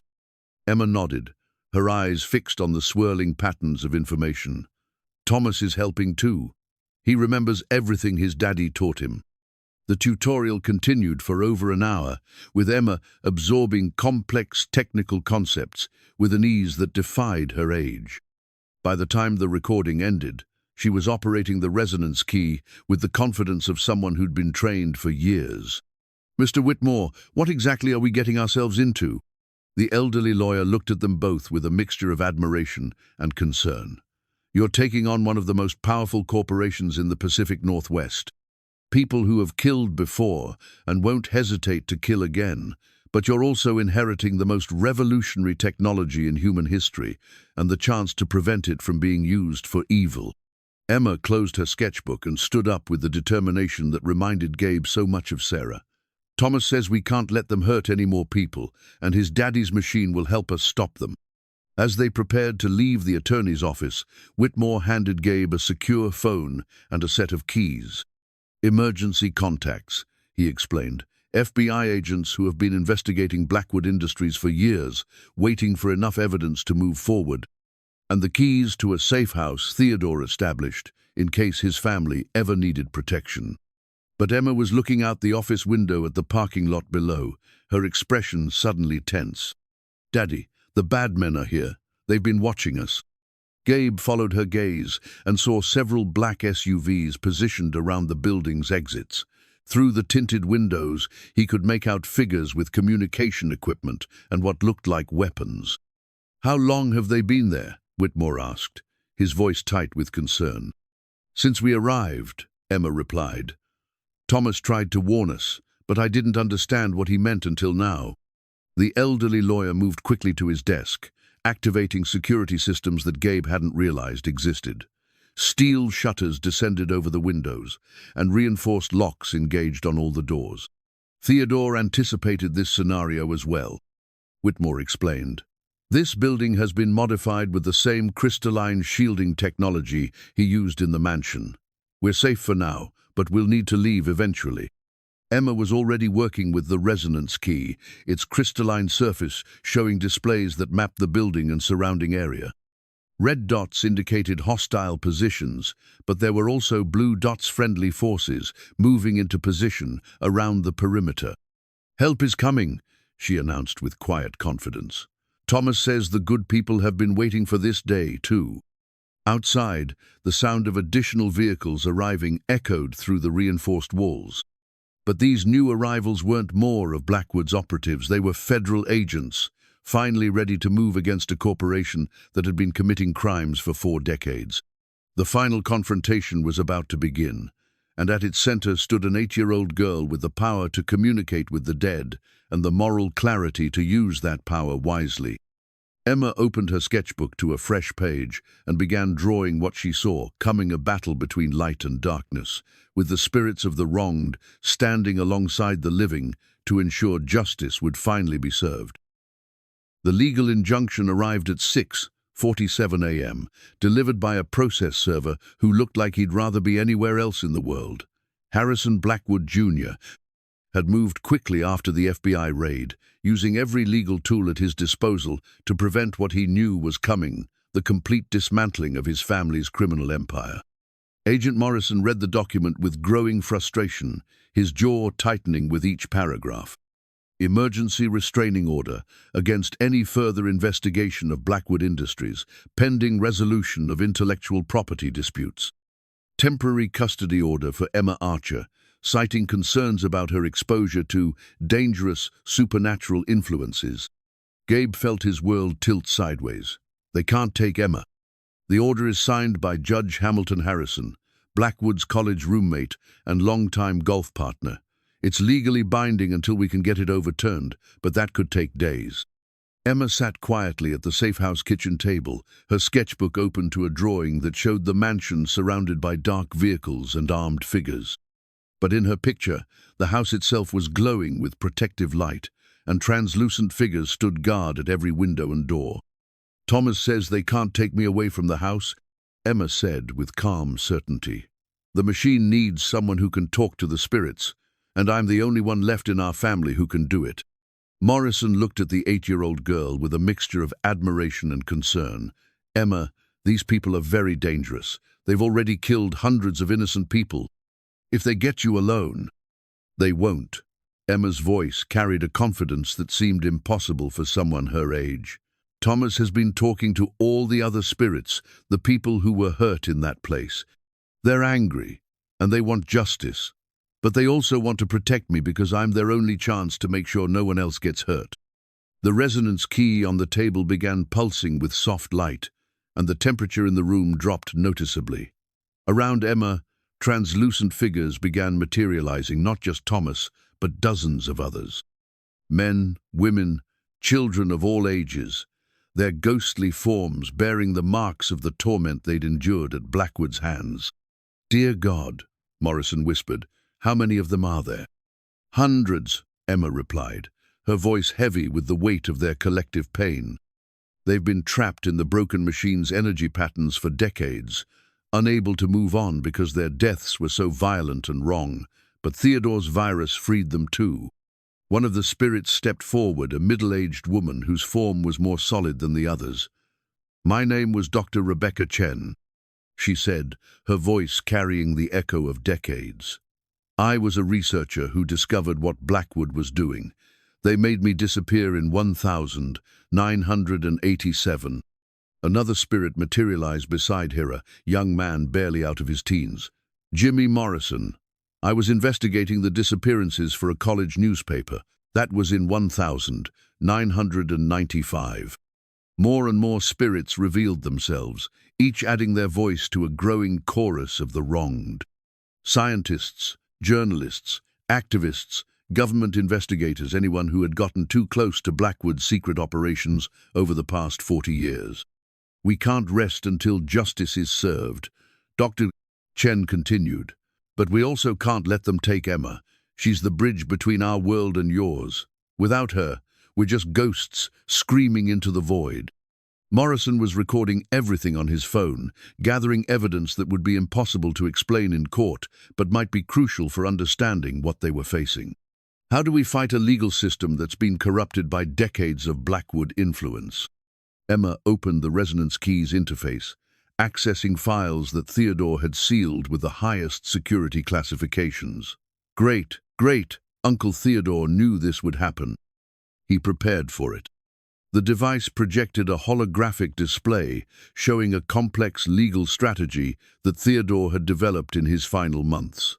Shell companies, offshore accounts, international patents, and most importantly, evidence placed in the hands of media organizations around the world, with instructions to release everything if the Archer family was ever threatened. "Dead man's switch," Morrison realized with growing excitement. "If anything happens to you or Emma, the entire conspiracy gets exposed simultaneously on 6 continents. But their planning was interrupted by the sound of vehicles approaching the safe house. Through the reinforced windows, they could see a convoy of black SUVs and official government cars, Sheriff Coleman's patrol vehicle, Child Protective Services vans, and what appeared to be private security contractors. "Emma Archer," an amplified voice called from outside. "This is Judge Hamilton. I have a court order requiring you to come with us for your own safety. Your father will be allowed supervised visitation once the investigation is complete." Emma looked at the growing crowd of spirits surrounding her, then at her father's terrified face. "Daddy, do you trust me?" "With my life, sweetheart." Then watch what happens when someone tries to separate a family that includes both the living and the dead. Emma stood up and walked calmly to the safe house's front door. The spirits around her grew more solid, their forms taking on the appearance they'd had in life. As she placed her hand on the door handle, the resonance key began glowing so brightly it illuminated the entire room. "Judge Hamilton," Emma called through the reinforced door, her young voice carrying with supernatural clarity. "You've taken money from bad people to help them hurt children. Thomas showed me the bank records." The silence from outside was deafening. Then Judge Hamilton's voice, less confident now. "Young lady, you need to come with us immediately. These delusions you're having are dangerous." Emma opened the door just wide enough to step outside, and what happened next would be talked about in law enforcement circles for decades to come. Every electronic device in the vicinity, cameras, radios, cell phones, vehicle computers, began displaying the same image simultaneously. Security footage from Blackwood's secret facility showing Judge Hamilton touring the laboratories where human experimentation was being conducted. Audio recordings of him discussing payment schedules for legal protection. Bank records showing millions of dollars transferred from Blackwood Industries to offshore accounts in Hamilton's name. The spirits had become visible to everyone present, standing in formation around Emma like a ghostly honor guard. Dr. Chen stepped forward, her form now solid enough to cast shadows on the ground. "Judge Hamilton," she said, her voice carrying the authority of someone who would not be silenced again. "You signed the order that sent my daughter to foster care after you helped them murder me. She grew up believing her mother had abandoned her." More spirits moved forward, each one addressing someone in the assembled crowd. Sheriff Coleman staggered backward as a ghostly figure in a deputy's uniform materialized in front of him. "You covered up 17 missing person reports, Frank. 17 families who never got answers because Blackwood paid you to look the other way." The Child Protective Services workers found themselves facing the spirits of children who had been taken from their families decades earlier, never to be seen again. The private security contractors were confronted by the ghosts of people they had helped kidnap and deliver to Blackwood's laboratories. In the space of 5 minutes, 40 years of carefully concealed crimes were exposed by witnesses who could not be silenced, threatened, or bought. Agent Morrison stepped out of the safe house, his phone recording everything. "Judge Hamilton, I'm placing you under arrest for conspiracy, murder, and crimes against humanity. You have the right to remain silent, but honestly, I don't think it's going to help you much." As federal agents moved in to secure the scene, Emma walked calmly back toward the safe house. The spirits began to fade, their testimony given, and their purpose fulfilled. But Thomas remained beside her, his young face glowing with satisfaction. "Father would be so proud," he said softly. His invention finally brought justice instead of pain. Emma paused at the door and looked back at the chaos erupting around.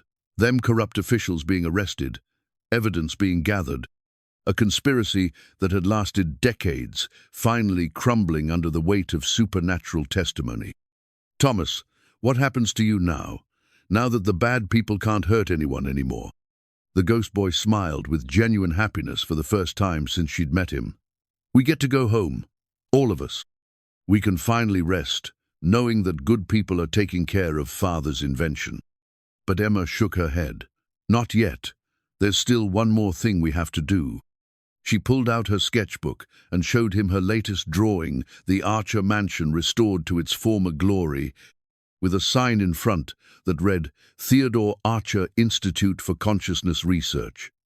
In the picture, children and adults worked together with advanced technology, while translucent figures provided guidance and wisdom from beyond the physical world.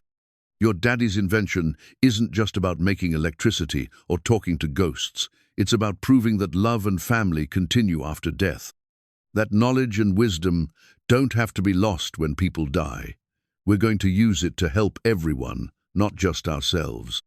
Thomas looked at the drawing with wonder, then at his new friend who understood things most adults couldn't grasp.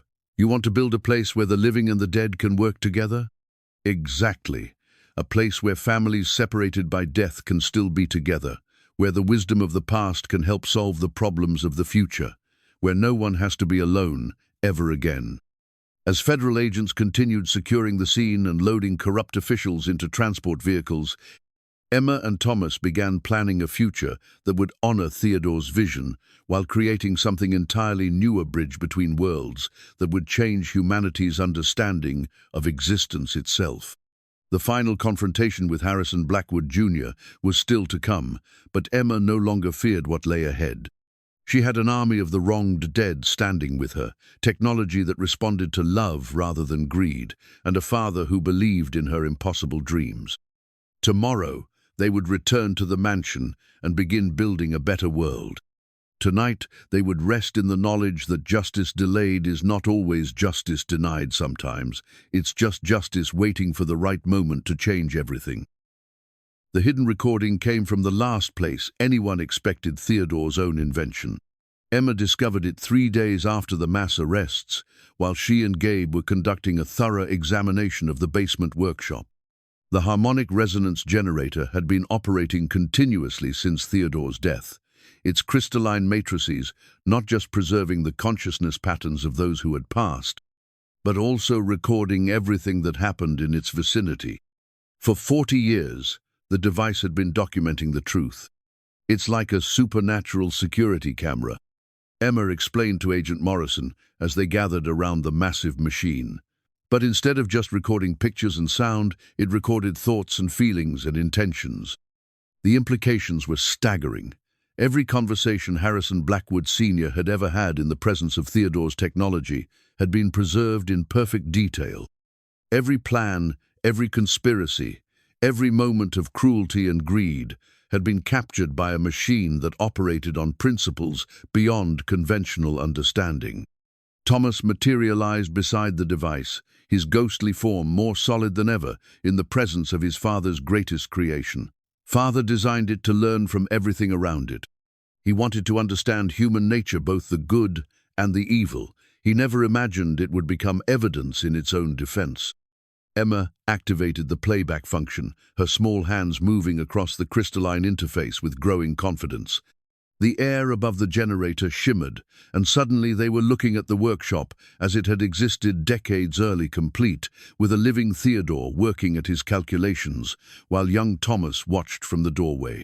But the recording Emma accessed wasn't from those peaceful early days. This was from February 1982, just days before Theodore's death, when Harrison Blackwood Sr.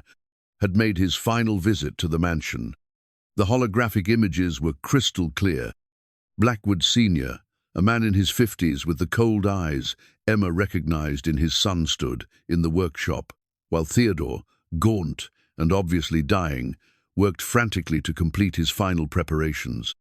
"You know you can't win this, Theodore." Blackwood's voice carried clearly across the decades. "The poison is already doing its work. You have maybe days left, and then everything you've built becomes mine."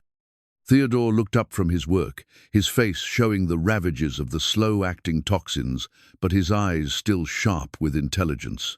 "You killed my wife and son, Harrison. Did you really think I wouldn't prepare for this? You prepared nothing. A few hidden patents, some shell companies, stocks me lawyers will tear through those protections in months. Your revolutionary technology will make Blackwood Industries the most powerful energy company in the world." Theodore smiled, and it was not a pleasant expression. "You still don't understand what you're trying to steal, do you? This isn't just a power generator, Harrison. It's a consciousness preservation matrix. Every thought, every memory, every moment of awareness that occurs in its presence gets recorded and stored." The holographic Blackwood stepped closer to the device, his expression shifting from confidence to concern. "What are you saying?" "I'm saying that Marie and Thomas aren't gone. They're here, in the crystalline matrices, watching everything you do, learning everything you plan. And when the right person comes along, someone with the moral clarity to operate this technology properly, they'll be able to testify against you." "That's impossible. Death is death." Theodore's laugh was bitter. "You're about to find out how wrong you are, but not just about death, Harrison, about everything. The recording showed Theodore activating a sequence of controls that Emma now recognized as the consciousness-bridging protocols. The air around the device began to shimmer, and translucent figures started to materialize Marie and Thomas, just as Emma had seen them, but also others. People Emma didn't recognize, but who bore the marks of violence and suffering. "My God," Agent Morrison whispered, watching the holographic playback. He was already in contact with Blackwood's victims, even back then. The ghostly figures in the recording began to speak, their voices overlapping in a chorus of accusation that made Blackwood Sr. stagger backward in terror. "The Henderson family from 1978, one spirit said. "You had them killed because they discovered your illegal dumping operations." "The 3 journalists from the Portland Observer," another added. "You made them disappear in 1980 when they started investigating your government contracts."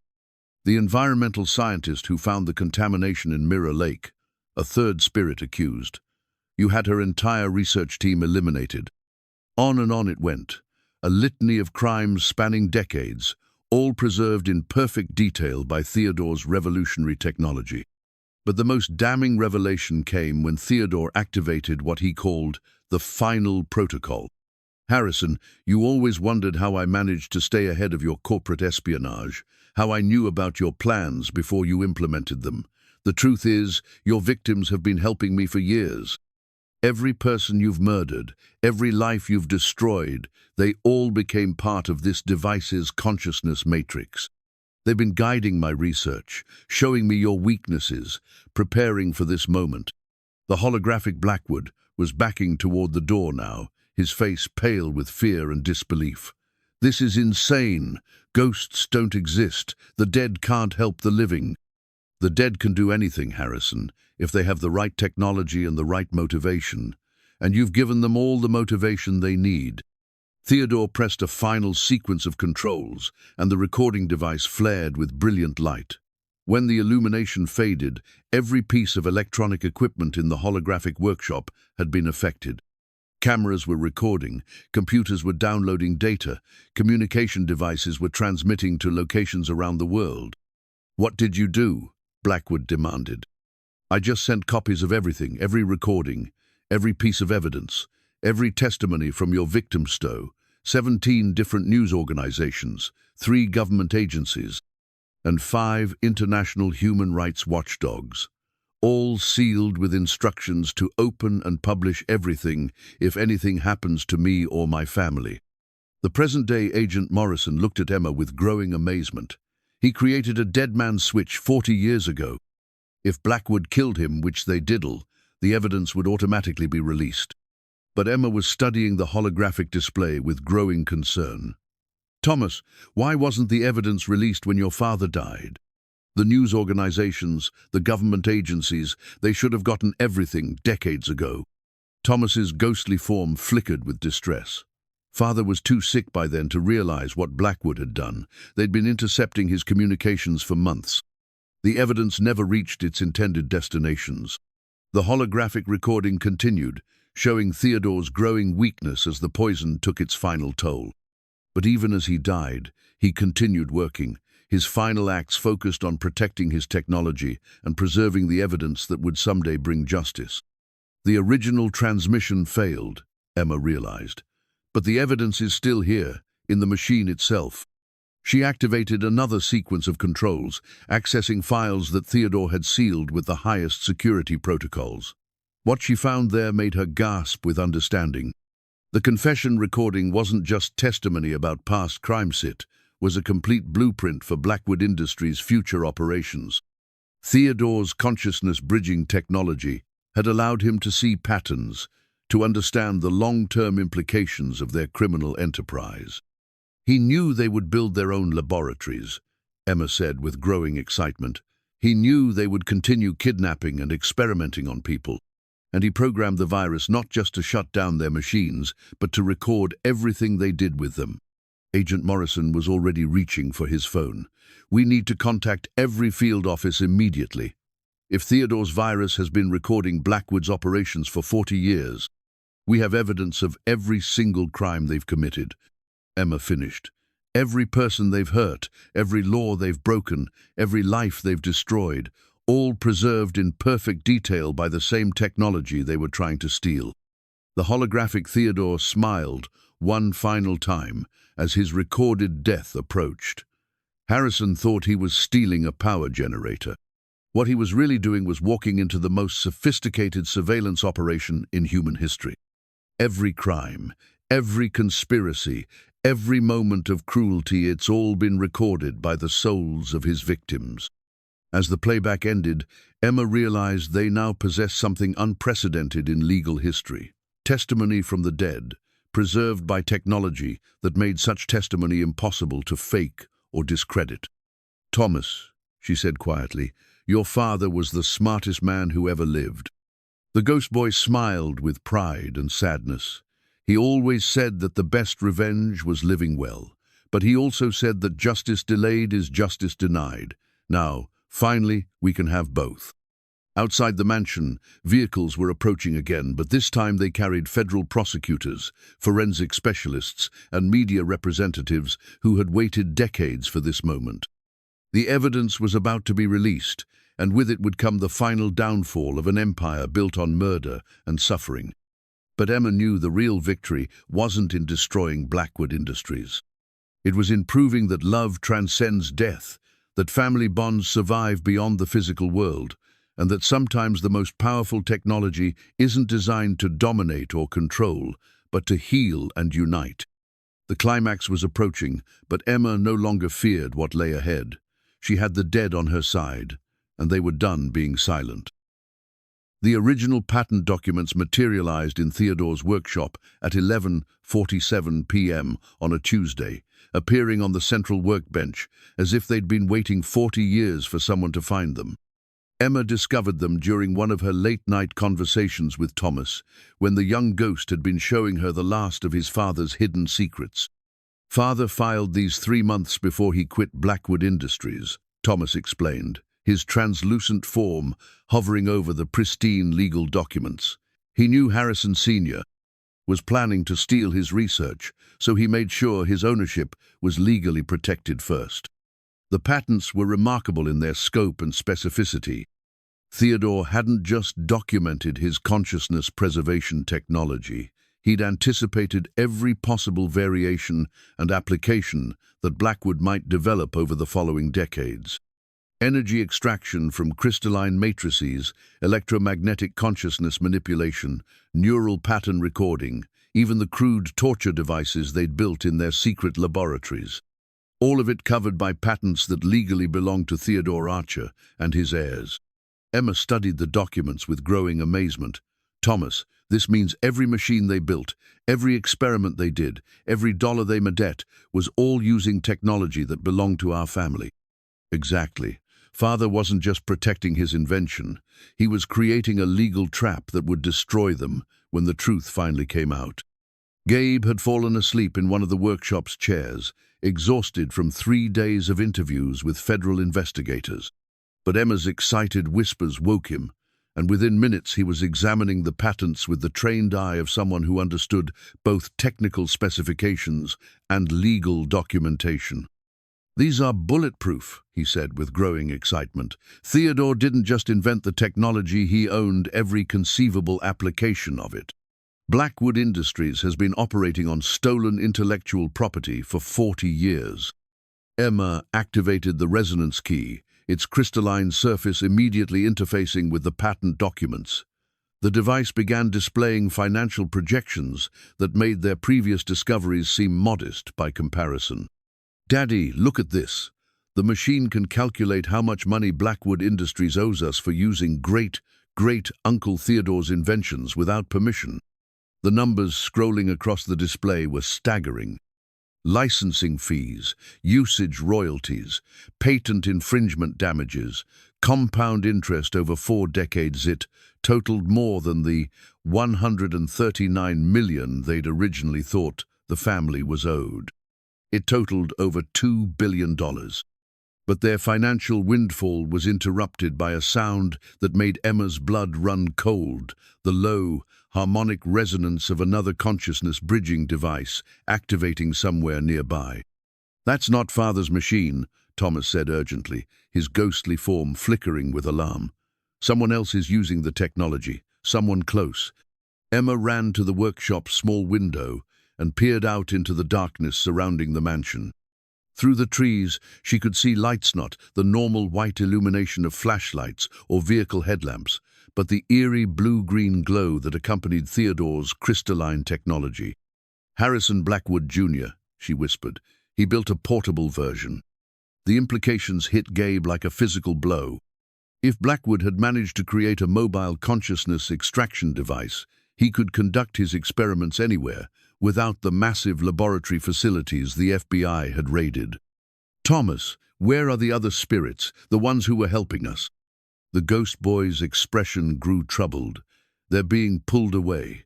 The broken machine is calling to them, trying to trap them in its energy patterns. If they get caught, they'll be tortured forever." Emma finished, understanding the full horror of what Blackwood was attempting. He's not just trying to steal thoughts from living people anymore. He's trying to enslave the dead. Through the resonance keys display, they could see thermal signatures moving through the woods around the mansion. Multiple figures, all carrying equipment, positioning themselves in a careful perimeter. But more disturbing were the electromagnetic readings the device was detecting, consciousness patterns being forcibly extracted and contained. "He's already started," Emma said with growing horror. "He's capturing spirits and putting them in the machine." The basement workshop suddenly felt like a trap. There was only one entrance, and Blackwood's forces were clearly moving to surround the entire mansion. But Emma wasn't thinking about escape, she was thinking about the spirits who were being tortured while they sat in safety. "Daddy, we have to help them." "Emma, it's too dangerous. We need to call Agent Morrison." "There's no time." Emma was already activating Theodore's massive generator, its crystalline components beginning to glow with warm, protective light. "The spirits helped us when we needed them. Now they need us." Thomas materialized more solidly than ever before, his young face set with determination. "Father built defenses into the main device. If we can connect it to their portable machine, we can override their controls and free the trapped spirits." The generator's startup sequence was incredibly complex, requiring Emma to coordinate with crystalline interfaces that responded to thought as much as touch. But she'd been learning from both Thomas and the machine itself, developing an intuitive understanding of the technology that went far beyond her years. As the device reached full power, the effect was immediate and dramatic. Every spirit that had been pulled toward Blackwood's trap was suddenly freed, their consciousness patterns snapping back to the safety of Theodore's protective matrices. But the liberation came at a cost. The massive energy discharge announced their location to anyone monitoring electromagnetic frequencies, and within minutes, the sounds of approaching vehicles filled the night air. "They know we're here," Gabe said, checking the workshop's limited defenses. Emma was studying the resonance key's tactical display, watching as Blackwood's forces took positions around the mansion. But she wasn't focusing on the living operatives. She was tracking the portable consciousness extraction device they'd brought with them. "Thomas, can you get close enough to their machine to see how it works?" The ghost boy nodded and immediately began to fade, his consciousness extending beyond the physical boundaries of the workshop. Within moments, he was back, his expression grim. "It's worse than we thought. They're not just capturing random spirits, they're specifically targeting the ones who have evidence against them. Dr. Prozens, Chen, Jimmy Morrison, all the others who testified during the arrests. They're trying to imprison their own victims so they can never speak again." The full scope of Blackwood's desperation became clear. With his criminal empire crumbling and decades of evidence being exposed, he was making one final attempt to silence the witnesses permanently. "Not happening," Emma said with quiet determination. She turned to the massive generator and began activating systems that Theodore had labeled emergency protocols, use only in extreme circumstances. "Emma, what are you doing?" "Something great," Great. Uncle Theodore, programmed but hoped would never be necessary. I'm giving all the spirits the power to interact with the physical world directly. The energy surge that followed was unlike anything they'd experienced before. The generator's crystalline matrices blazed with light, so intense it was visible through the mansion's walls. Throughout the house and grounds, electromagnetic fields strengthened to the point where even living people could feel them as a tingling sensation on their skin. And then the spirits began to manifest. Not as translucent figures visible only to Emma and a few others, but as solid, physical presences capable of interacting with the material world. Dr. Chen materialized in the workshop, her form now as real as any living person. Jimmy Morrison appeared beside her, looking exactly as he had in life, but with the wisdom of decades spent watching from beyond. "Thank you, Emma," Dr. Chen said, her voice carrying both gratitude and righteous anger. "We've been waiting so long for the chance to confront our murderers directly." Through the workshop's window, they could see similar manifestations occurring throughout the mansion grounds. Dozens of spirits, all of Blackwood's victims, taking physical form and moving toward their killers with the inexorable purpose of justice too long delayed. The portable consciousness extraction device went silent as the spirits it had been trying to capture instead turned on their captors. Blackwood's operatives found themselves facing the ghosts of people they'd helped murder, spirits who were no longer bound by the limitations of death. "Sir, the equipment's not working," a panicked voice called through the night. "Every time we try to activate the extraction protocols, the subjects turn solid and attack the machine." Harrison Blackwood Jr.'s response carried clearly across the grounds. "Fall back to the vehicles. This operation is aborted." But the spirits weren't finished. 40 years of accumulated anger and the desire for justice couldn't be dismissed so easily. As Blackwood's forces tried to retreat, they found their way blocked by figures who could not be shot, could not be threatened, and could not be bargained with. Emma watched through the resonance keys display as justice finally caught up with the Blackwood Empire. Not through courts or legal proceedings, but through the direct confrontation between victims and their tormentors.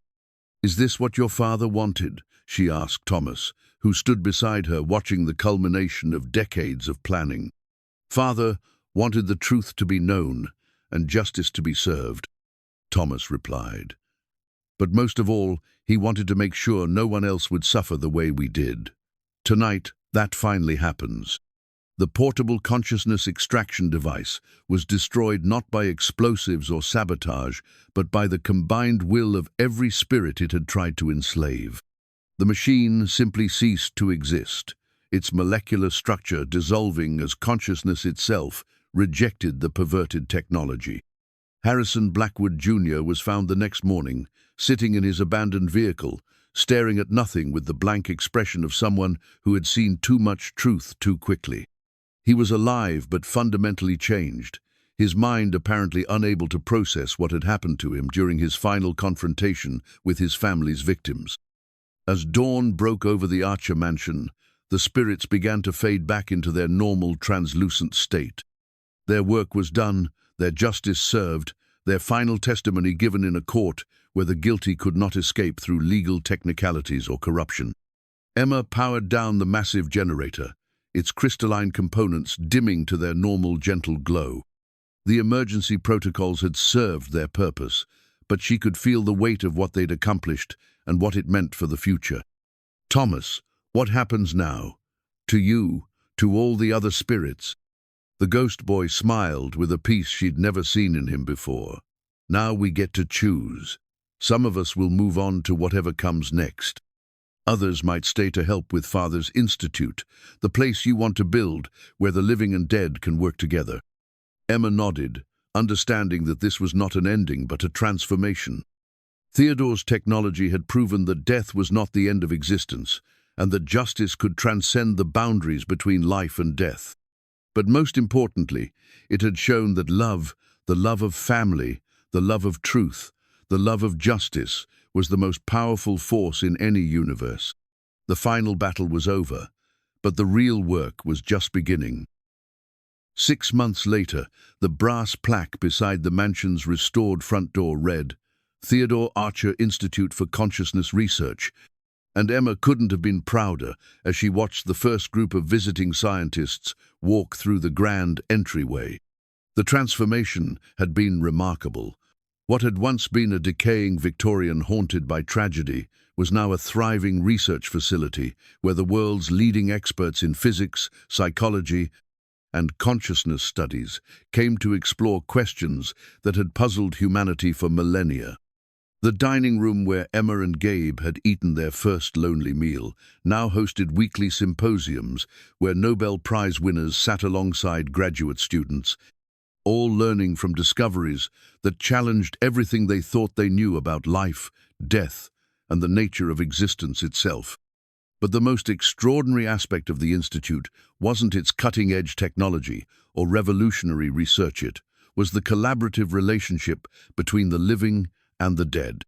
Dr. Chen, could you review these calculations one more time? Dr. Sarah Hendricks, the Institute's chief researcher, asked politely. The ghost of the murdered scientist materialized beside the whiteboard, her translucent form solid enough to hold markers and write equations. Your methodology is sound, Dr. Chen replied, adding corrections to the mathematical proofs with the same precise handwriting she'd used in life. But you're not accounting for the emotional resonance patterns. Consciousness isn't just electrical activity, it's influenced by the depth of feeling and personal connection. Emma watched the interaction from the doorway, sketching the scene in her ever-present notebook. At 14, she'd grown into a remarkable young woman who served as the Institute's primary interface between the living researchers and their spectral colleagues. Her artistic abilities had evolved along with her psychic gifts, creating technical drawings that captured both the scientific precision and emotional truth of their groundbreaking work. Emma, there you are, Gabe called from the main laboratory. We're ready for the afternoon demonstration. The demonstration had become a weekly tradition, a showcase of Theodore's consciousness, bridging technology for visiting scientists, government officials, and ethicists who were still struggling to accept what the Archer Institute had proven. Death was not the end of existence, and with the right technology and the right intentions, communication across that boundary was not only possible, but beneficial for both the living and the dead. Today's audience included representatives from the United Nations, who were considering the Institute's proposal for an international treaty governing consciousness research. The implications of Theodore's discoveries were staggering. If human consciousness could be preserved and communicated with after death, it would fundamentally change law, philosophy, religion, and every other aspect of human society. Emma took her position beside the main harmonic resonance generator, now enhanced with improvements developed through collaboration between living scientists and their deceased colleagues. The device was more elegant than Theodore's original design, its crystalline components arranged in patterns that seemed to grow naturally from principles of both physics and art. Ladies and gentlemen, Emma began, her voice carrying the confidence of someone who'd spent years bridging worlds. What you're about to witness is not supernatural or mystical. It's the application of advanced electromagnetic principles to preserve and communicate with human consciousness patterns that survive physical death. She activated the consciousness bridging protocols, and the air above the generator began to shimmer. Within moments, translucent figures materialized around the threatening specters or Hollywood ghosts, but the preserved personalities of people who had chosen to remain connected to the physical world in order to help the living. Theodore himself stepped forward, his ghostly form radiating the warm pride of a grandfather watching his family's accomplishments. Thank you all for coming. I'm Theodore Archer, and I died 42 years ago, but as you can see, death was not the end of my existence, merely a transformation into a different form of consciousness. The audience, despite months of preparation and briefings, still showed the universal human reaction to meeting someone who had died decades before their birth. Wonder, fear, disbelief, and profound curiosity all flickered across their faces as they witnessed something that challenged their most fundamental assumptions about reality. The technology that makes this communication possible, Theodore continued, was designed with strict ethical safeguards. It cannot be used to force unwilling spirits to manifest. It cannot extract information from those who choose not to communicate, and it cannot bind consciousness patterns against their will. These protections are built into the very structure of the crystalline matrices. A representative from the Vatican stepped forward nervously. "Mr. Archer, how do we reconcile what you're showing us with religious teachings about the afterlife?" Theodore smiled with the patience of someone who'd been anticipating this question for decades. "I would suggest that what we've discovered supports rather than contradicts spiritual beliefs. We've proven that consciousness, what many would call the soul, survives physical death. We've demonstrated that love, memory, and personality continue beyond the grave. And we've shown that those who have passed can continue to help and guide those they left behind." Emma activated another sequence of controls, and the demonstration expanded to show the full scope of the Institute's work. Holographic displays showed medical applications where deceased doctors provided consultations on difficult cases. Educational programs where historical figures taught students about events they had personally witnessed. Environmental restoration projects guided by the accumulated wisdom of scientists, farmers, and naturalists from across the centuries. But the most moving demonstration came when Emma activated what they called the Family Reunion Protocol. "Many of you have lost loved ones," she said gently to the assembled audience. "Parents, spouses, children, friends whose deaths left holes in your hearts that never fully healed. While we cannot bring them back to life, we can, with their consent and yours, facilitate communication that provides closure, healing, and the knowledge that love truly is eternal." The air around the generator filled with dozens of translucent figures, family members, friends, and loved ones of people in the audience. Tears flowed freely as the living were reunited with the dead. Conversations that had been cut short by tragedy were finally completed, and words of love that had never been spoken were shared across the boundary between worlds. Dr. Martinez from the Spanish delegation found herself speaking with her daughter, who had died in a car accident 5 years earlier. Senator Williams was reunited with his war buddy from Vietnam. The Japanese cultural attaché discovered that his grandfather, who had died in World War II, had been waiting decades to tell his family how proud he was of their achievements. "This is what Theodore's invention was really meant for," Emma explained as she watched the emotional reunions taking place around them. "Not as a source of power or a tool for exploitation, but as proof that the bonds of love and family transcend death itself." Thomas materialized beside her, now appearing as the young man he would have become, rather than the child he'd been when he died. His form had evolved over the months, perhaps reflecting his spiritual growth, or simply his joy at seeing his father's work finally being used for its intended purpose. "Are you happy with how everything turned out?" Emma asked him quietly. "More than happy," Thomas replied, his ghostly voice warm with contentment. "Father's dream was to help people understand that death is not the end and that love continues beyond the grave. Look around, how could anyone want more than this?" Emma looked around the laboratory at the scenes of reunion, healing, and discovery taking place throughout the space. The Institute had become exactly what she'd envisioned in her childhood drawings, a place where the living and the dead worked together, where technology served love rather than greed, and where the artificial barriers between worlds dissolved in the face of genuine human connection. "Emma," Gabe called from across the room, "there's someone here who wants to meet you." She turned to see a translucent figure materializing near the generator's main interfacia, woman with kind eyes and the gentle bearing of someone who had spent her life caring for others. "Hello, sweetheart," the spirit said, and Emma's heart nearly stopped. The voice was exactly as she remembered it from her earliest childhood, warm and loving and infinitely patient. "Mom?" Sarah smiled, with the radiant joy of a mother reunited with her child. "I've been watching you grow up, Emma. watching you use your gifts to help others, watching you build something beautiful from the tragedy that brought you here. I am so incredibly proud of the woman you're becoming." Emma reached toward her mother's ghostly form, and for a moment, thanks to Theodore's technology and the power of love that transcended death, she was able to feel her mother's embrace once again. "I kept my promise to you," Sarah whispered. "I showed her that beautiful things can happen, even after the worst days." As the demonstration concluded and the visiting officials began discussing the regulatory frameworks that would govern consciousness research, Emma found herself standing in the mansion's restored garden with Thomas and her father.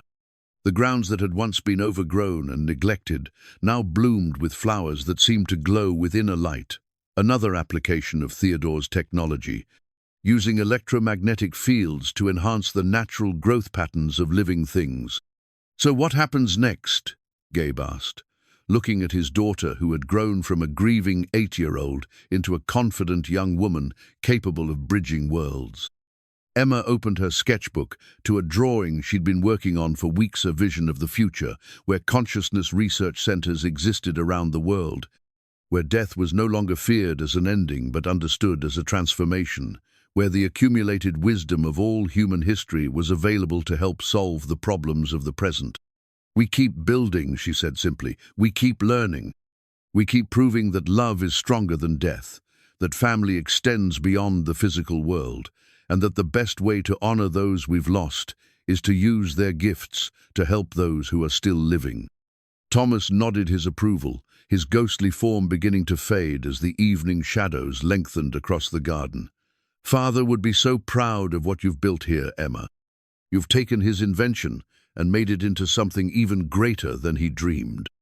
As the spirit of Theodore's son finally moved on to whatever realm awaited those who had completed their earthly business, Emma felt a deep sense of completion.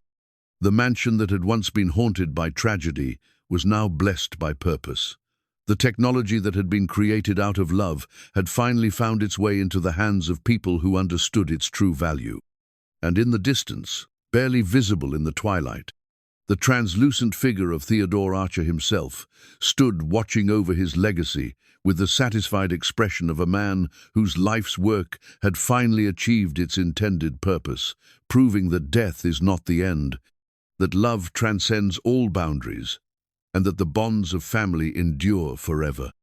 The Archer Institute would continue its work, bridging the gap between life and death, between knowledge and wisdom, between the fears of the past and the possibilities of the future. And at its heart would always be the simple truth that had guided them from the beginning. Some secrets are worth dying for, but the most important ones are worth living for too. Emma closed her sketchbook and walked hand in hand with her father toward the mansion that had become their home, their laboratory, and their bridge to infinity. Tomorrow would bring new discoveries, new reunions, and new proof that love in all its forms is indeed the most powerful force in any universe. Behind them, the harmonic resonance generator hummed quietly in its basement laboratory, its crystalline heart pulsing with the gentle rhythm of consciousness itself, forever preserving the memories and love of those who had passed, and forever ready to help the living understand that death is not goodbye, it's simply until we meet again.